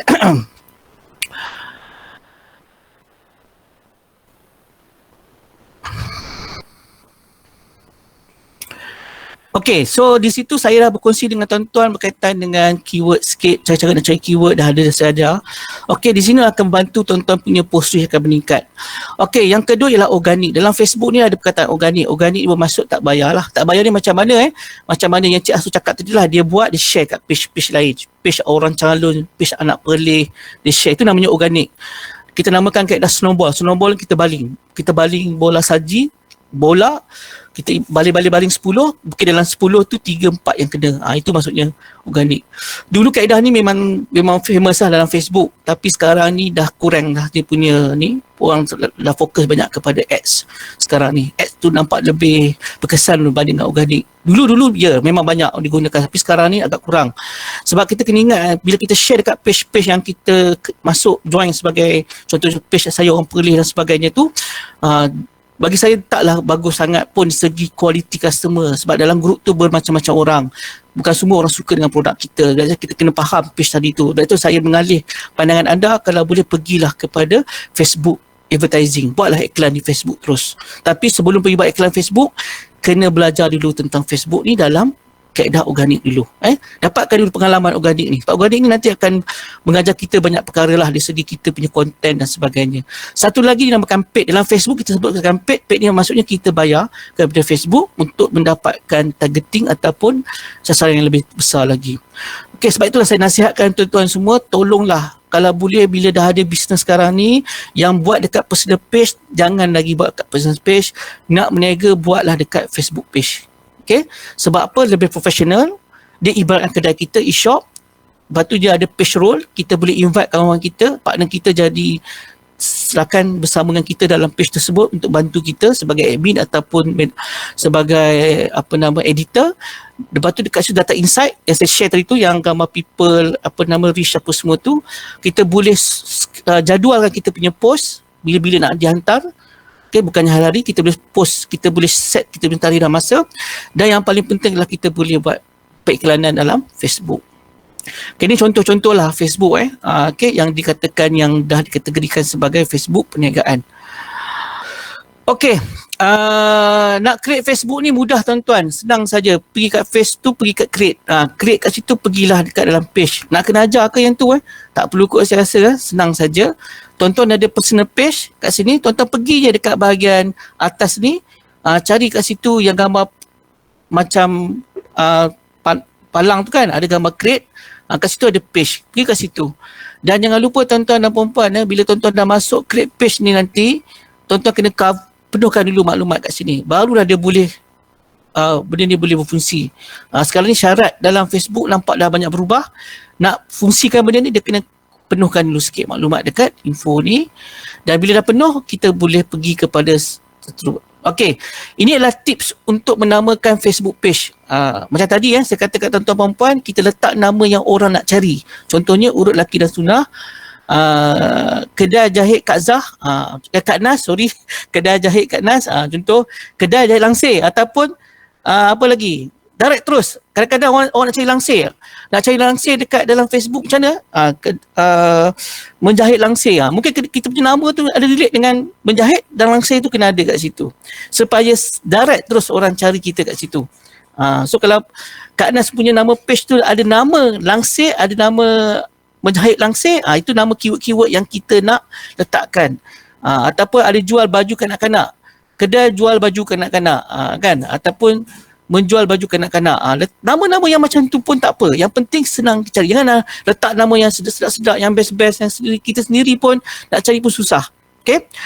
Lepas tu letak nama yang based on kepada company ataupun general name. Okay, product name. Kalau kita ada jenama, contoh macam kes Tupperware tadi tu kan, saya nasihatkan macam siapa buat bisnes Tupperware, jangan keluarkan perkataan Tupperware tu, letak je Tupperware. Tapi yang letak Tupperware pula, nanti HQ dia marah pula. Sebab dia orang pun ada page dia orang sendiri untuk HQ punya Tupperware. Letakkan Tupperware Kak Nas. Ada juga perkataan Kak Nas kat ujung tu, supaya nampaklah sikit perbezaan dengan page official lah. Kita tak nak terlalu dekat sangat dengan kita company tu. Kita kena gunakan dia perkataan Tupperware tu. Sebab apa?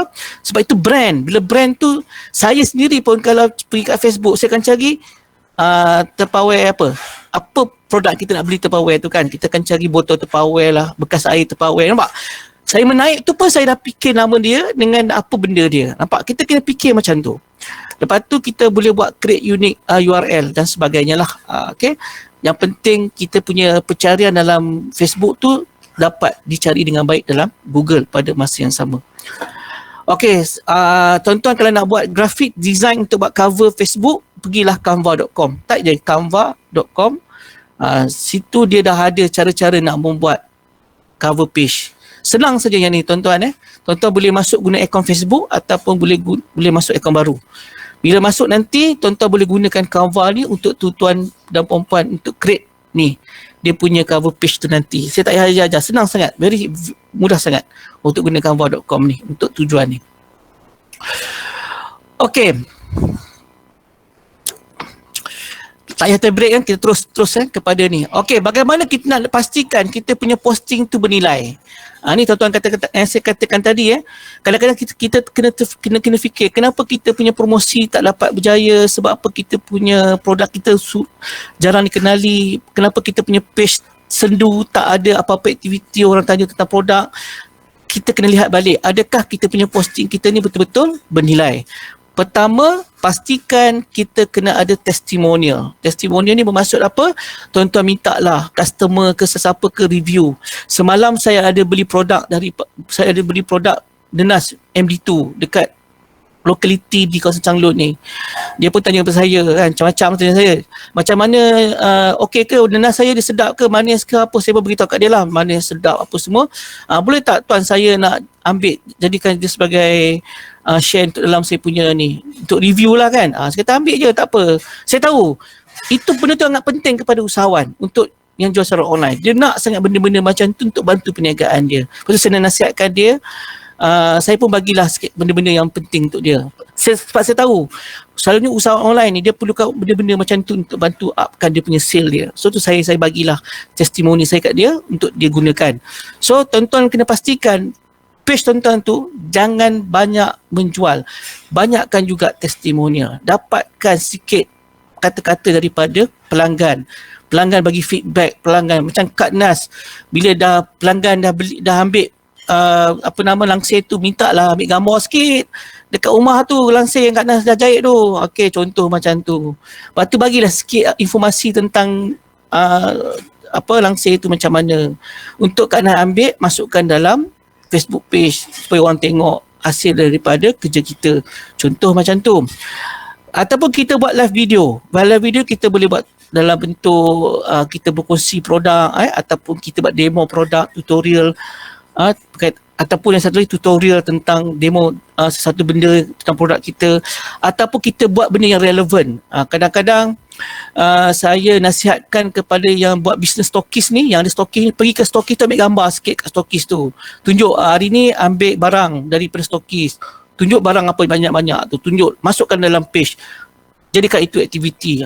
Kak Nas tengah sibuk duk menjahit langsir kan, tunjuk gambar Kak Nas tengah duk sibuk jahit langsir tu. Banyak hari tempahan langsir nak kena siap sebelum raya ni.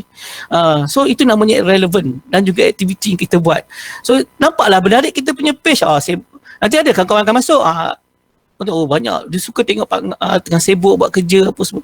Kita bukan mereka-reka, tapi benda tu yang berlaku. Tapi kita tak selalu kita biarkan benda tu tak dimasukkan dalam kita punya page. Sepatutnya kita masuklah dalam page kita kan, apa yang kita buat, aktiviti kita supaya orang nampak apa kita buat, produk kita tengah kita uruskan dengan baik dan sebagainya. Ini akan meningkatkan lagi keseronokan orang dengan produk kita, dekat dengan kita. Yang paling penting lah dia nampak apa yang kita buat, real benda tu berlaku dan sebagainya. Okey, so inilah antara benda-benda yang boleh meningkatkan nilai kita punya posting kita supaya lebih bernilai, dengan kita masukkan testimonial, live video, tutorial, perkara-perkara dengan yang relevan dan aktiviti-aktiviti yang bersesuaian. Okey, dalam teknik kita meletakkan posting ada 3 benda yang kita kena tekankan dalam teknik copywriting, iaitu dinamakan sebagai teaser, hot social, juga hard sell. Yang paling penting yang 2 ni, soft sell dengan hard sell. Apa itu soft sell?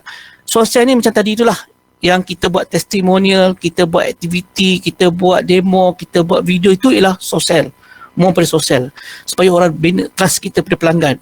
Hard sell ni lebih kepada menjual, terus bagi harga terus, dan kita memang minta orang tu beli produk kita. So dia ada teknik-teknik lah yang kita kena belajar lah kat situ.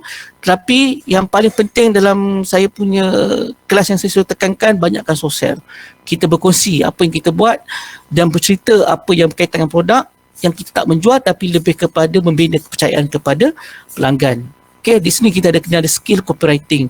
Tuan-tuan yang ni kena ada belajar sikit lah. Dia kena ada kelas dia sikit. Kelas nak membuat copywriting ni kena ada, nak tulis macam mana dan sebagainya. Okay. Ni contoh-contoh lah, tapi tak banyak sangat. Okey, contohnya, tapi boleh lah. Ini saya katakan tadi posting posting dekat dalam Facebook. Gambar tu kena penting untuk maklumat. Ini semua guna Canvas ke Cik Azizi? Ada guna Canvas, ada guna video. Canva, okay. yes, Canva.com. Tuan-tuan kalau nak buang background belakang, tuan-tuan guna remove.background. remove.bg. REMOVE. Saya type sikit Kalau tuan-tuan nak guna website, letak je Canva. Saya type kat sini dekat dalam chat tu, canva.com. Ini kalau tuan-tuan nak design. Kalau nak remove background belakang, guna remove.bg. remove.bg. Ni tuan-tuan type je dekat Google. Yang ni cara nak buang background. Pakai handphone je. Ambil gambar produk, belakang tu ada background yang nak kita buang, nanti pergi kat remove.bg dia akan buang. Okey. Ataupun nak buat poster yang mudah, gunakan poster my wall. Ni kalau nak buat poster. Kalau tuan-tuan nak buat infografik, nak buat flyers online, hantar kat WhatsApp, nak buat info, tak nak buat design, kan leceh kan, nak buat design leceh, kita kena ada kemahiran. Yang dah ready, dah ada dah, tuan-tuan pergi ke poster my wall. Saya dah type dah 3 benda untuk membuat reka bentuk kita punya post kita. Tuan-tuan nak buat post, cover dengan logo, tuan-tuan boleh pergi ke canva.com. Kalau tuan-tuan nak buat ambil gambar, buang kat belakang tu, gunakan remove.bg. Ataupun kalau tuan-tuan nak buat flyers, nak buat poster untuk tujuan WhatsApp atau Facebook ke apa-apa online platform, gunanya poster my wall. Yang kat situ boleh buat. Okay, itu antara beberapa software percuma yang kita boleh terus ambil dekat dalam platform internet. Pergi je kat situ, pergi buat. Tak payah hire lagi lah graphic design, kita boleh buat sendiri. Saya guna benda-benda ni pun untuk tujuan kelas saya ke ataupun untuk tujuan apa-apa pun, saya guna yang ini sajalah. Okey, boleh tuan-tuan? Okey, tu yang saya dah share dekat dalam chat room. Tuan-tuan boleh pergi tengoklah kat chat room tu Okey,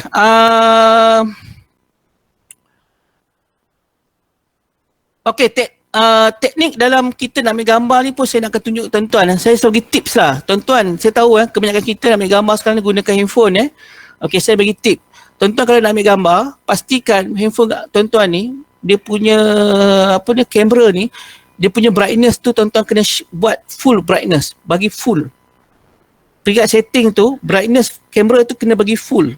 Jangan bagi dia duduk tengah-tengah. Sebab apa? Kita nak nampakkan gambar produk kita dengan lebih jelas, dan kita tahu inilah produk kita yang kita nampak dengan jelas, yang betul-betul jelas. Sebab apa? Bila brightness besar ni, brightness full ni, produk kita tu akan nampak lebih terang. Kita akan tahu posisi produk kita tu terang ke gelap dengan brightness tadi tu. Kalau kita tak nampak, kalau kita tak buat brightness full, kita tak nampak produk kita tu yang original macam mana dia punya brightness. Yang kedua, saya cadangkan bila tuan-tuan guna handphone ambil gambar, dia ada empat cara. Ni kira tak ada dalam slide ni, saya bagi di luar nota. Pertama, dinamakan kaedah flat lay. Ni flat lay. Flat lay ni kalau sesuai ambil produk makanan. Kalau tuan-tuan ada produk makanan bawah ni, letak bawah dia, ada prop dia sekali, ambil pada atas. Ni namanya flat lay. Ni kaedah flat lay. Satu lagi dinamakan sudut, tak salah saya 75 darjah kot. Macam ni. 75 darjah dia macam ni. Kamera kita akan tangkap background depan ni dengan background bawah. Ni sesuai untuk produk yang perlu ada gambar atas dengan bawah, gambar tepi. Okey, satu lagi dinamakan 45 darjah. 45 darjah ni boleh katakan dia hampir-hampir full bahagian depan ni. Full bahagian depan ni, kurangkan yang kat sini. Kalau flat lay, bawah ni background, tepi tak nampak. Tapi kalau kita buat 75, 45, selalunya dia akan jadi background sini dengan background bawah sikit. Yang ni sesuai untuk produk yang macam kita buat kek kan dia nak tengok atas dengan tepi kan. Last sekali ialah namanya 90 darjah. 90 darjah ni kita akan shoot terus kepada produk yang memang kita nak tengok tepi terus. Contohnya macam baju ke apa kan, tudung. Selalunya kita akan ambil shoot macam tu. So ada 4 sudut dalam kita menggunakan handphone. Lepas tu saya kalau mengajar dalam kelas online ni, saya buat fizikal, saya suka guna handphone sebab saya tahu handphone yang paling senang kali tuan-tuan nak gunakan untuk buat shooting, untuk content kreatif, untuk bagi nampak produk kita lebih menarik nanti. Okey, dan itu Dan kalau tuan-tuan punya telefon ni ada setting, dekat dalam setting display tu, tolong setkan supaya dia ada mood foto. Macam handphone saya ni, saya boleh buat mood foto. Kalau handphone saya ni, dia punya screen saya boleh buat mood foto dengan mood cinema. Kita nak tengok, kalau boleh masa ambil gambar tu, kena ambil mood foto, bukan mood cinema. Kalau kita punya handphone ada 2-3 mood lah, itu pun kena tengok juga. Ada setengah handphone yang taklah canggih sangat, intermediate, dia kena tengok setting tu. Tapi sekarang handphone semua canggih, pakai kamera biasa dia pun dah shoot dahsyat-dahsyat dah, sebab dia dah ada 5-6 kamera kat belakang tu kan, 4 kamera, 3 kamera dan sebagainya. Itu pun dah nampak advance lah sikit. Okay tuan-tuan, itu antara share sikit lah saya tentang content kreatif. Kalau tuan-tuan nak ambil gambar yang menarik, saya cadangkan brightness dan pastikan kaedah-kaedah yang betul lah. Yang kedua, saya berkongsi sikit tentang software-software yang tak payah bayar di online, iaitu canva.com, poster my wall ataupun remove biji. Remove biji dia buang belakang terus. Nak buang belakang ni kan leceh kan. Tuan-tuan fikir nak buang belakang macam mana kan. Pakai kaedah kita panggil crop apa semua tu kan. Dia tak payah. Tuan ambil gambar, masuk dia dalam remove biji, dia akan buang terus belakang tu. So tinggal gambar produk kita saja. Tapi dia punya grafik dia low sikit lah. Kalau nak cantik kena bayar sikit lah kat remove biji tu, dapatlah gambar yang betul-betul revolusi tinggi lah. Itu. Okay, itu konsensus sikit lah untuk cara-cara nak membuat gambar-gambar bagi posting. Okay, alright. Okay, tuan-tuan dan puan-puan, bila kita nak buat perniagaan, kita gunakan berbayar kat Facebook, tuan-tuan kena faham ada 3 objektif dalam objektif advertising. Pertama, Urustia tinggal berapa minit lagi kelas kita?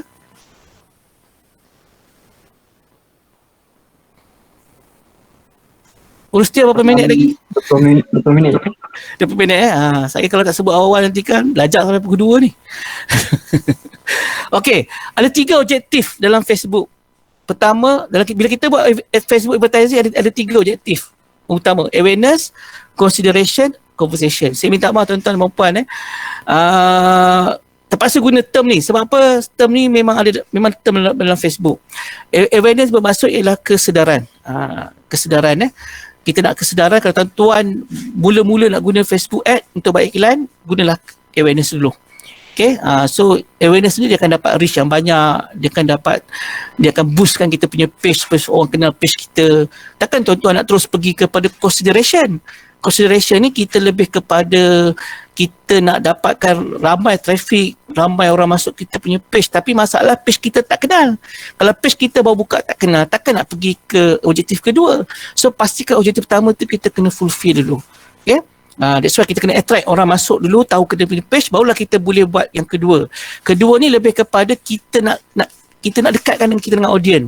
Audience ni maksudnya kita nak buat traffic website, so dia pergi ke website, so dia pergi ke messenger kita, pergi ke WhatsApp kita, pergi kita punya apps kita dan sebagainya. Last sekali conversion. Conversion ni dia lebih target kepada pelanggan-pelanggan yang dah ada lama dalam grup kita ni, untuk dia buat retargeting balik. So dalam kita buat Facebook advertising objektif ni, kita nak cari 3 benda ni dulu. Apa objektif kita sebenarnya? Kalau objektif kita nak fokus on kepada supaya orang masuk kita punya page, kenal kita punya produk, tahu page kita, pergilah awareness dulu. So bagi mereka yang baru newbie dalam Facebook ni, Facebook ad, jadi pertama kita kena pergi awareness. Okay? Saya minta maaf tuan-tuan, saya tak boleh nak mengajar tentang topik Facebook marketing untuk hari ni, memang takkan sempat. Okay, sebab benda tu memerlukan tambahan masa lagi lah. Dan selalunya kalau saya buat advertising kelas ni, dia tempoh masa tu lagi panjang lagi lah. Sebab, dan saya suka ajar dalam bentuk yang, saya try lah ajar online, tapi ada setengah yang boleh faham cepat. Kalau tak boleh faham tu, dia terpaksa tunjuk juga satu-satu. Okay, so that's why mungkin ada masa lain nanti kita boleh berkongsi lah tentang SB Ad ni. Okay, so bila sebut tentang SB Ad ni, dia ada, inilah channel dia lah, kaedah dia. Okey tuan-tuan, saya bagi simple itu saja tentang FB Ad. Saya tak nak pergi jauh-jauh. Tapi saya nasihat kalau tuan-tuan nak buat FB Ad ni, tuan-tuan kena faham pertama ialah objektif dulu. Apa objektif campaign kita? 3 tadi lah. Awareness, consideration dengan conversion. 3 tu. So biasanya kalau kita awal-awal produk baru, page baru, kita mulakan dengan awareness. Lepas tu baru kita boleh set apa yang kita nak buat. Nak buat audience ke, placement dan juga budget kat situ. Dan saya tak nafikan tuan-tuan, kos yang tuan-tuan keluarkan untuk Facebook untuk buat marketing lebih murah berbanding tuan-tuan beli buat flyers tu sebenarnya. Dan tuan-tuan buat flyers tu, tuan-tuan cuba fikir, flyers tu 500, satu flyer katalah katalah saya ambil katalah satu keping 5 kupang katakan lebih kurang dalam 250. Nak buat banner lagi, streamer lagi, tak tuan-tuan habis dekat 1000. Habis dengan benda macam tu saja, tetapi tak dapat apa-apa pun maklumat yang membantu tuan-tuan untuk membuat marketing kan. So tapi bila tuan-tuan gunakan Facebook ad ni, sekurang-kurangnya kos yang tuan keluarkan ni taklah setinggi mana. Okay, berbanding dengan tuan-tuan kena cross dalam bentuk fizikal. Itu saya boleh cakap lah. Okay, sebab kenapa saya ada pengalaman dah buat Facebook ad ni dah banyak kali dah saya buat. Kadang-kadang saya punya kos sehari pun RM10 je, tapi dia bukan habis pun. Saya buat marketing 1 hari, 3 hari saya target RM50, 5 hari buat RM50. Okay, tapi tak habis pun, dalam 2-30 je habis. Okay, itu bergantung kepada sejauh mana kita punya ad yang kita pakai tu, ataupun kita tool yang kita pakai tadi tu. So jangan bimbang lah kan, kadang-kadang kita berkira kan, kita untung dah ribu-ribu, tapi nak buat keluar untuk buat ad, kita berkira lah pula kan. Tapi cuma saya nasihat kepada tuan-tuan, bila tuan-tuan buat advertising ni, Facebook advertising ni, saya nasihat kepada tuan-tuan buat Facebook advertising ni, siapa yang baru mula-mula dah buat Facebook advertising ni, tuan-tuan kena banyak bersabar, sebab dia ambil masa sikit untuk dapat balik kita punya ROI, return of investment tu. Sebab kenapa? Sebab permulaan dia nampak slow sikit, tapi lama kelamaan bila dia dah dapat platform dia, dah banyak orang dah like, dah reach dan sebagainya, dia akan mula balik, dia akan bantu kita untuk gain kita punya seberapa ramai kita punya reach kita. So saya nasihatkan, kalau siapa yang buat SB ad tu, kalau baru buat dalam tempoh sebulan ni tak nampak perkembangan lagi tu, banyakkan bersabar, sebab memang itu keadaan dia akan ambil masa sikit, tapi untuk long term dia memang memberikan impak yang besar lah kita punya perniagaan. Okay, alright, last sekali saya nak berkongsi satu lagi benda yang tuan-tuan boleh kena tahu, ialah Facebook Marketplace. Ni saya ambil 15 minit terakhir Facebook Marketplace. Apa itu Facebook Marketplace?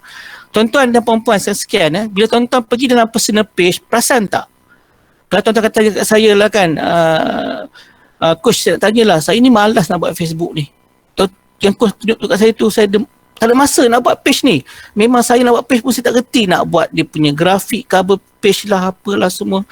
Banyak kerja lah saya rasa. Saya rasa tak sempat nak buat. Kalau nak buat pun tak ada masa. Okay, simple. Kalau rasa tak sempat sangat, rasa macam susah sangat, gunalah satu lagi tool dalam Facebook, iaitu kita guna Marketplace. Bagaimana nak guna Marketplace? Tuan-tuan perasan tak, dalam Facebook tu nampak tak macam ada rumah kedai? Macam ada gambar kedai tu. Nampak tak ada gambar kedai kecil tu kan? Klik kat situ. Klik kat situ, tuan-tuan, bila tuan-tuan klik kat situ, tuan-tuan akan masuk satu lagi ruang, dipanggil sebagai Marketplace Listing. Yes, Marketplace Listing. Dan Marketplace Listing ni macam ni lah bentuk dia. Okay. Dia punya algoritma Marketplace ni dalam Facebook, dia lebih kepada locality. Contohnya saya ambil kes Kak Nas. Kak Nas buat langsir. Kak Nas kata kat saya lah, coach saya malas lah nak buat page-page ni. Tak ada masa. Banyak lagi nak kena menjahit ni. Siapa nak uruskan kan? Okey, tak apa Kak Nas. Kak Nas pergi ke Marketplace. Kak Nas register kat situ. Macam mana? Pakai handphone boleh Kak Nas. Kak Nas ambil gambar. Kak Nas ambil gambar langsir-langsir Kak Nas duk buat tu. Ambil gambar elok, 10 keping. Lepas tu Kak Nas pergi kat dalam handphone tu, pergi ke Marketplace, masuk situ. Apa yang Kak Nas buat ialah Kak Nas create new listing. Klik dekat situ. Lepas Kak Nas create new listing tu, Kak Nas masukkan gambar-gambar, pilih dia item for sale. Kalau Kak Nas ada tanah bergelung-gelung nak jual tanah, kat sini pun boleh juga. Siapa jadi broker tanah, gunakanlah page ni. Okey, pergi ke item for sale, klik situ, lepas tu Kak Nas masukkan gambar yang Kak Nas buat tu. Okay, perkhidmatan menjahit kan, perkhidmatan menjahit kan. Beritahu, silakan maklumat kat situ, harga, kategori dan sebagainya. Letakkan lokasi. Untuk maklumat tuan-tuan dan puan-puan, Marketplace Facebook ni sebenarnya mudah sangat nak register dia. Dan siapa yang suka buat COD produk di sekitar kawasan, ini adalah antara page yang paling sesuai untuk tuan-tuan masuk sebagai platform niaga. Sebab apa? Contoh macam ni. Katalah saya duduk kat Changlun, saya bawa handphone saya pergi Perlis, okay. Masa saya duduk kat Changlun, saya cari dekat dalam Marketplace saya, okay, tuan-tuan tengok saya pergi ke Marketplace saya pergi, ni Facebook, katalah ni Facebook saya okay, ni Facebook saya masuk Facebook saya sekarang ni. Okey. Bila saya pergi ke marketplace, saya punya Facebook saya, tak nampak info saya tu kan. Okey, tak. Gambar yang keluar ni semua gambar-gambar produk yang ditawarkan di Changlun ataupun di kawasan Kubang Pasu ataupun di Citra. Kat sini. Saya duduk kat Changlun. Paling jauh pun dia boleh pergi Jitra ataupun Perlis pun sampai Arau. Saya silap. Okey, bila saya bawa handphone saya ni, saya pergi pula dekat Perlis, duduk kat Kuala Perlis lah ni, dekat Kuit. Bila saya buka, dia punya gambar dah berubah. Bukan duduk dekat Changlun lah. Dia punya dalam tu duduk dekat mana? Kawasan di sekitar Perlis. Paling dekat pun mungkin Changlun sikit. Dapat. Maksudnya, marketplace ni dia ikut kat mana kita punya lokasi masa tu. Faham tak? Kalau kata Kak Nas duduk Kuala Perlis, Kak Nas akan tengok semua Kuala Perlis kat situ kan. So Kak Nas jual produk kat kawasan. Dia punya lokaliti kawasan ni ialah 40 km jarak dia. Dia boleh scan. So kalau Kak Nas jual menawarkan perkhidmatan, Kak Nas menawarkan perkhidmatan menjahit langsir, kalau siapa-siapa cari Kak Nas dekat kawasan Perlis, kalau Kak Nas ada letak Kak Nas punya produk kat sini, maka Kak Nas punya produk tu akan terkeluarlah dalam senarai. Siapa yang buat bisnes COD, saya cadangkan ini antara salah satu platform yang paling sesuai. Ini yang paling simple, paling mudah kalau buat bisnes. Okey, tuan-tuan boleh register, terus masukkan dalam ni, gambar dah ada semua, nanti dia akan scan saja di kawasan itu saja. Katalah saya, lepas ni katalah saya outstation pergi ke Putrajaya. Okay. Bila saya buka nanti, saya dah tak ada lagi. Lokasi saya bukan di marketplace, saya dah di Putrajaya dah. So kalau saya cari produk-produk di Putrajaya, orang yang jual kat Putrajaya ni akan appear lah dia punya listing kat situ. Itu marketplace. So marketplace ni tuan-tuan mudah sajalah. Kalau saya nak tunjuk pun, tu tuan-tuan pergi dekat dalam Facebook, macam ni lah cerita dia lah kan. Pergi kat Facebook, pergi marketplace, tuan-tuan boleh pergi ke type tadi kan, pergi ke create dia new listing. Lepas new listing tu tuan-tuan pergi ke mana-mana. Kalau kata nak jual kereta pun boleh, nak buat sewa kereta pun boleh, nak home for sale ke rent pun boleh, ataupun nak buat job opening ke, ataupun nak jual item. Klik kat situ. Bila masuk kat sini tuan-tuan boleh addkan gambar, title, nama apa produk kita, harga berapa, kategori apa, maklumat produk. Masa tuan-tuan isi nanti, tuan-tuan kena isikan juga maklumat ni, preview lokasi tuan-tuan kat mana. Lepas tu bila siap nanti, contoh macam ni lah kan, dah siap semua maklumat ni, dia minta kita share dekat mana grup-grup yang kita dah follow sebelum ni.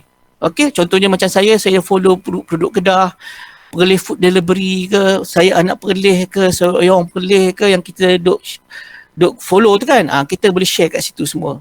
Percuma je, tak payah bayar, percuma je. Dan kita publish. So nanti macam mana dia hubungi tuan-tuan, dia akan gunakan messenger personal kita. Kalau nama saya punya page Azizi Aziz, dia akan pergi ke Azizi Aziz punya personal page. Dia tak kacau kita punya mana-mana page lain yang kita buat business page tu, tak. Dia tak pergi situ, dia pergi ke personal page kita. Macam semalam tu saya beli Denas MD2, saya gunakan marketplace. Okay? Dan saya message terus dengan owner dia yang pemilik kepada produk tadi tu. Okey, itu cara yang mudah lah kalau tuan-tuan nak buat perniagaan secara online dengan gunakan e-marketplace. Ni contoh lah, kalau tuan-tuan dah mula menjual dekat dalam marketplace, puan-puan adalah senarai produk yang tuan-tuan akan listing kat sini nanti. Ni contoh saya buat demo lah kan, your listing, browse dan sebagainya. Ni simple lah, saya nak ajar yang ni saya kata mudah sangat. Tuan-tuan boleh pergi dan explore. Okey tuan-tuan dan puan-puan, saya rasa setakat itu sajalah sesi perkenalan kita, sesi berkaitan dengan Facebook untuk marketing. Saya rasa saya boleh bukalah soalan ni kepada semua peserta yang hadir pada hari ini.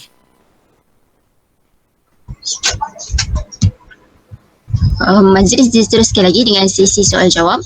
Kepada saudara-saudari peserta seminar ini, jika anda mahu mengajukan soalan, anda boleh mengemukakan pertanyaan kepada Tuan Penceramah. Maaf Encik Azizi, kalau kita lihat di bahagian ruang komen ada audiens saudari Nur Syahira Muhammad Asri yang bertanyakan soalan, di mana persoalannya, bolehkah kita buat page perniagaan tanpa mendaftar dalam SSM, Suruhanjaya Syarikat Malaysia, dan tujuan page yang dibuat ialah urutan dan bukan wanita. Mungkin Encik Azizi boleh terangkan sikit bagi menjawab persoalan saudari ini. Okey, saya bercakap atas dasar kita panggil apa nama, dasar profesional lah dalam perniagaan. Saya maklumkan pada apa yang saya boleh berkongsi dengan Puan Syairah. Betul di mana untuk maklumat tuan-tuan, saya sebenarnya saya dah bersembang dengan SSM, saya dah pernah jumpa dengan pengarah SSM dan kita pun pernah berbincang sebab saya pun melibatkan juga pengajaran dalam online ni bersama dengan pelajar saya di Politeknik dan mereka pun ada page perniagaan mereka sendiri. Okey, secara dasarnya memang seorang peniaga ni bila dia dah berniaga dalam platform online tu, kita nasihatkan dia kena mendaftar. Itu penting sebab apa? Salah satu sebab kita kena tahu mendaftar dalam perniagaan ini satu proses yang kita panggil amat penting dari segi aspek undang-undang. Ni saya bukan nak mengajar puan, sorry saya minta maaf. Saya bukan nak mengajar, saya nak berkongsi saja. Sebabnya, tuan perasan tak, apabila kerajaan mula dia serius dalam serius dalam isu berkaitan dengan PKP kan, dan sebagainya, perasan tak kerajaan mula bantu usahawan dengan mengeluarkan banyak bantuan dan sebagainya, antaranya macam kita panggil prihatin dan sebagainya. So masa awal-awal prihatin diperkenalkan, kita dapati ramai di kalangan peniaga-peniaga kita yang tidak berdaftar dengan SSM. So impact dia tak dapatlah bantuan 3,000 tadi tu, nampak tak? Kat situ pun dah nampak dah kekurangan kita dah, nampak tak? So saya percaya data ini amat penting kepada kerajaan untuk membantu lebih ramai usahawan. Perkara macam tu tuan-tuan dan puan-puan kena berikan perhatian dulu. Nak berniaga, the best practice, berdaftar dulu. Okay? Ini bila saya sembang dengan pengarah SSM pun, dia berfikir macam tu. Saya jumpa dengan pengarah SSM di Perlis, saya jumpa dengan dia pun, dia berfikir macam tu. Yang kedua, perniagaan lebih selamat kalau kita berdaftar secara online sebabkan, kita kena berdaftar dengan SSM. Bagi saya SSM ni, saya untuk Puan Syairah, saya dah buat dah pendaftaran online. Online je, saya tak pergi pun SSM. Saya buat dekat dalam komputer saya. Saya dah daftar perniagaan. Dengan bayaran lebih kurang dalam RM70 untuk mendapatkan enterprise ataupun saya dah buat dah benda tu dan secara online. Tak perlu pergi ke SSM. Sekejap dah siap. 3 hari tak sampai seminggu saya dah dapat dah sijil perniagaan dan sebagainya. Itu saya buat sendiri. Okey, dan kalau dipelajar di Politeknik atau universiti kita berikan percuma, tak payah bayar sekupang pun. Itu pun satu kelebihan juga. Okey, so bila kita daftar perniagaan kita dalam platform, di situ kita akan letak nama perniagaan kita, pendaftaran. Lebih selamat. Itu lebih selamat. Sebab apa lebih selamat? Supaya satu, kita nak bina kepercayaan kita dengan pelanggan, apa yang kita niagakan. Dan sebenarnya di pendaftaran SSM dia ada satu lagi dinamakan sebagai BizTrust. BizTrust ni ialah dia berikan satu logo certified online kepada kita untuk kita jalankan perniagaan secara online dan di situ orang meningkatkan kepercayaan. Tak salah puan jalankan perniagaan tanpa SSM, tapi untuk tempoh jangka masa yang panjang macam mana pula? Itu persoalan. Sebab kita tengok sekarang ni, negara kita ni dah banyak berubah. Dulu perasan tak? Tadi isu langsung tentang pendaftaran SSM. Bila orang kata isu tak letakkan harga, kan? PM tepi. Sekarang ni kita tengok kementerian dah, bahagian pengguna pun dah aware tentang kesalahan tidak meletakkan harga, nampak? Dah mulalah sikit-sikit. Lepas tu, sekarang ni saya nampak kerajaan masih garang lagi tentang isu pendaftaran perniagaan dengan online. Saya rasa ramai lagi usahawan yang belum letak lagi, belum daftar lagi perniagaan online, tetapi tempoh jangka masa yang panjang saya percaya benda macam ni menjadi satu benda wajib dan ada keperluan dia. So bagi saya tak salah tak letak, tapi tuan kena fikir tempoh jangka masa yang panjang pula untuk perniagaan supaya lebih selamat. Sebab bagi saya pendaftaran perniagaan SSM ni taklah semahal mana pun. Kan, paling murah RM40 atas nama IC kita, nama sendiri. Paling mahal pun RM70 kalau kita meletakkan enterprise. Tak salah. So macam tu. So macam Pak Ngami, kalau tuan-tuan perasan, Pak Ngami tu punya page dia tu ada nombor pendaftaran perniagaan sebab dia punya perniagaan dia berdaftar.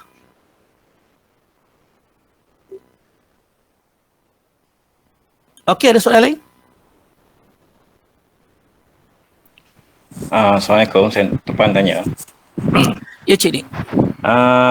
Macam kita katalah ada company, tak kisahlah enterprise ke apa. Okey. Bila kita guna online, ada available tak kalau kita letak kita punya lesen kita dalam page?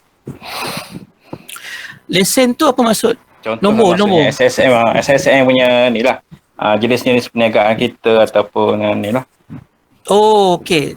Bagi saya, masa dekat dalam page info tuan tu, page info tu kan, tuan boleh masukkan nombor pendaftaran perniagaan. Cukup lah tu, tak payah tuan nak detail, tak payah. Apa jenis perniagaan apa semua tu tak payah declare lah.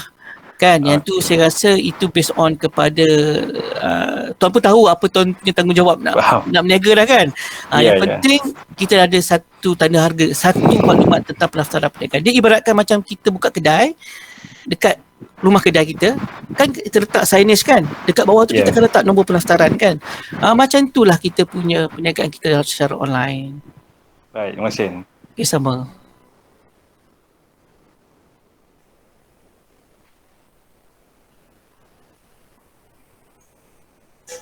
Okey, ada lagi ke nak tanya?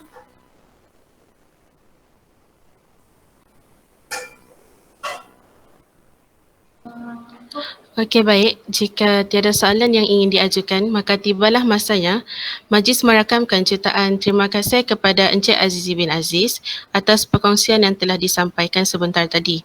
Marilah bersama-sama kita mengambil kata-kata beliau itu tadi sebagai inspirasi dan amalan yang boleh dipraktikkan. Dengan ini, maka berakhirlah seminar Asas Keusahawanan e-Dagang tahun 2021 pada hari ini.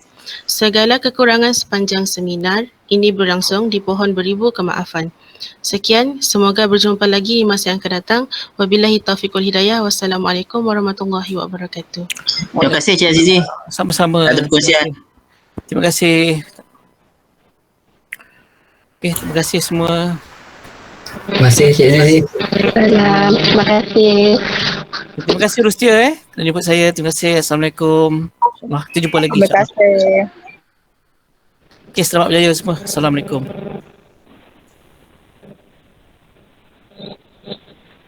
Terima kasih. Terima kasih. Terima kasih. Sama.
Assalamualaikum warahmatullahi wabarakatuh.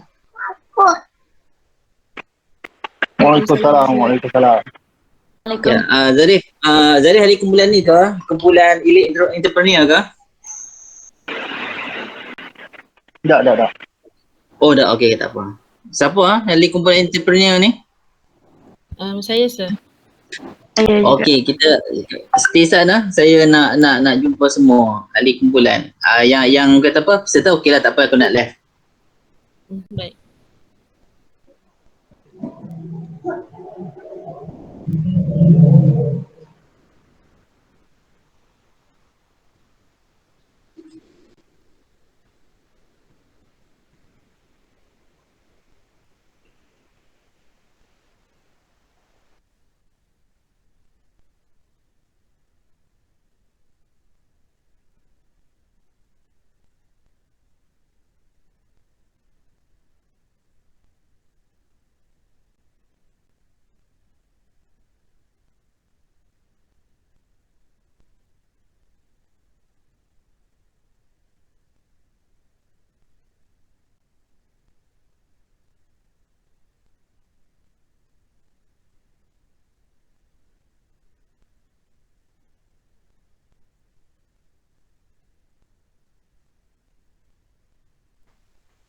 Okey, semua dah ada dalam grup ni?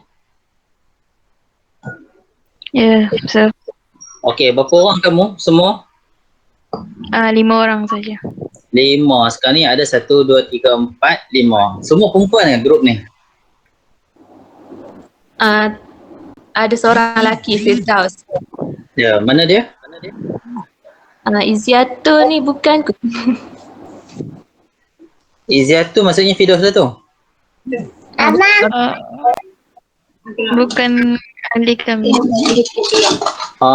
Iziat tu mesti buka kamera saja ni tapi tak ada depan kamera, ada depan komputer ni.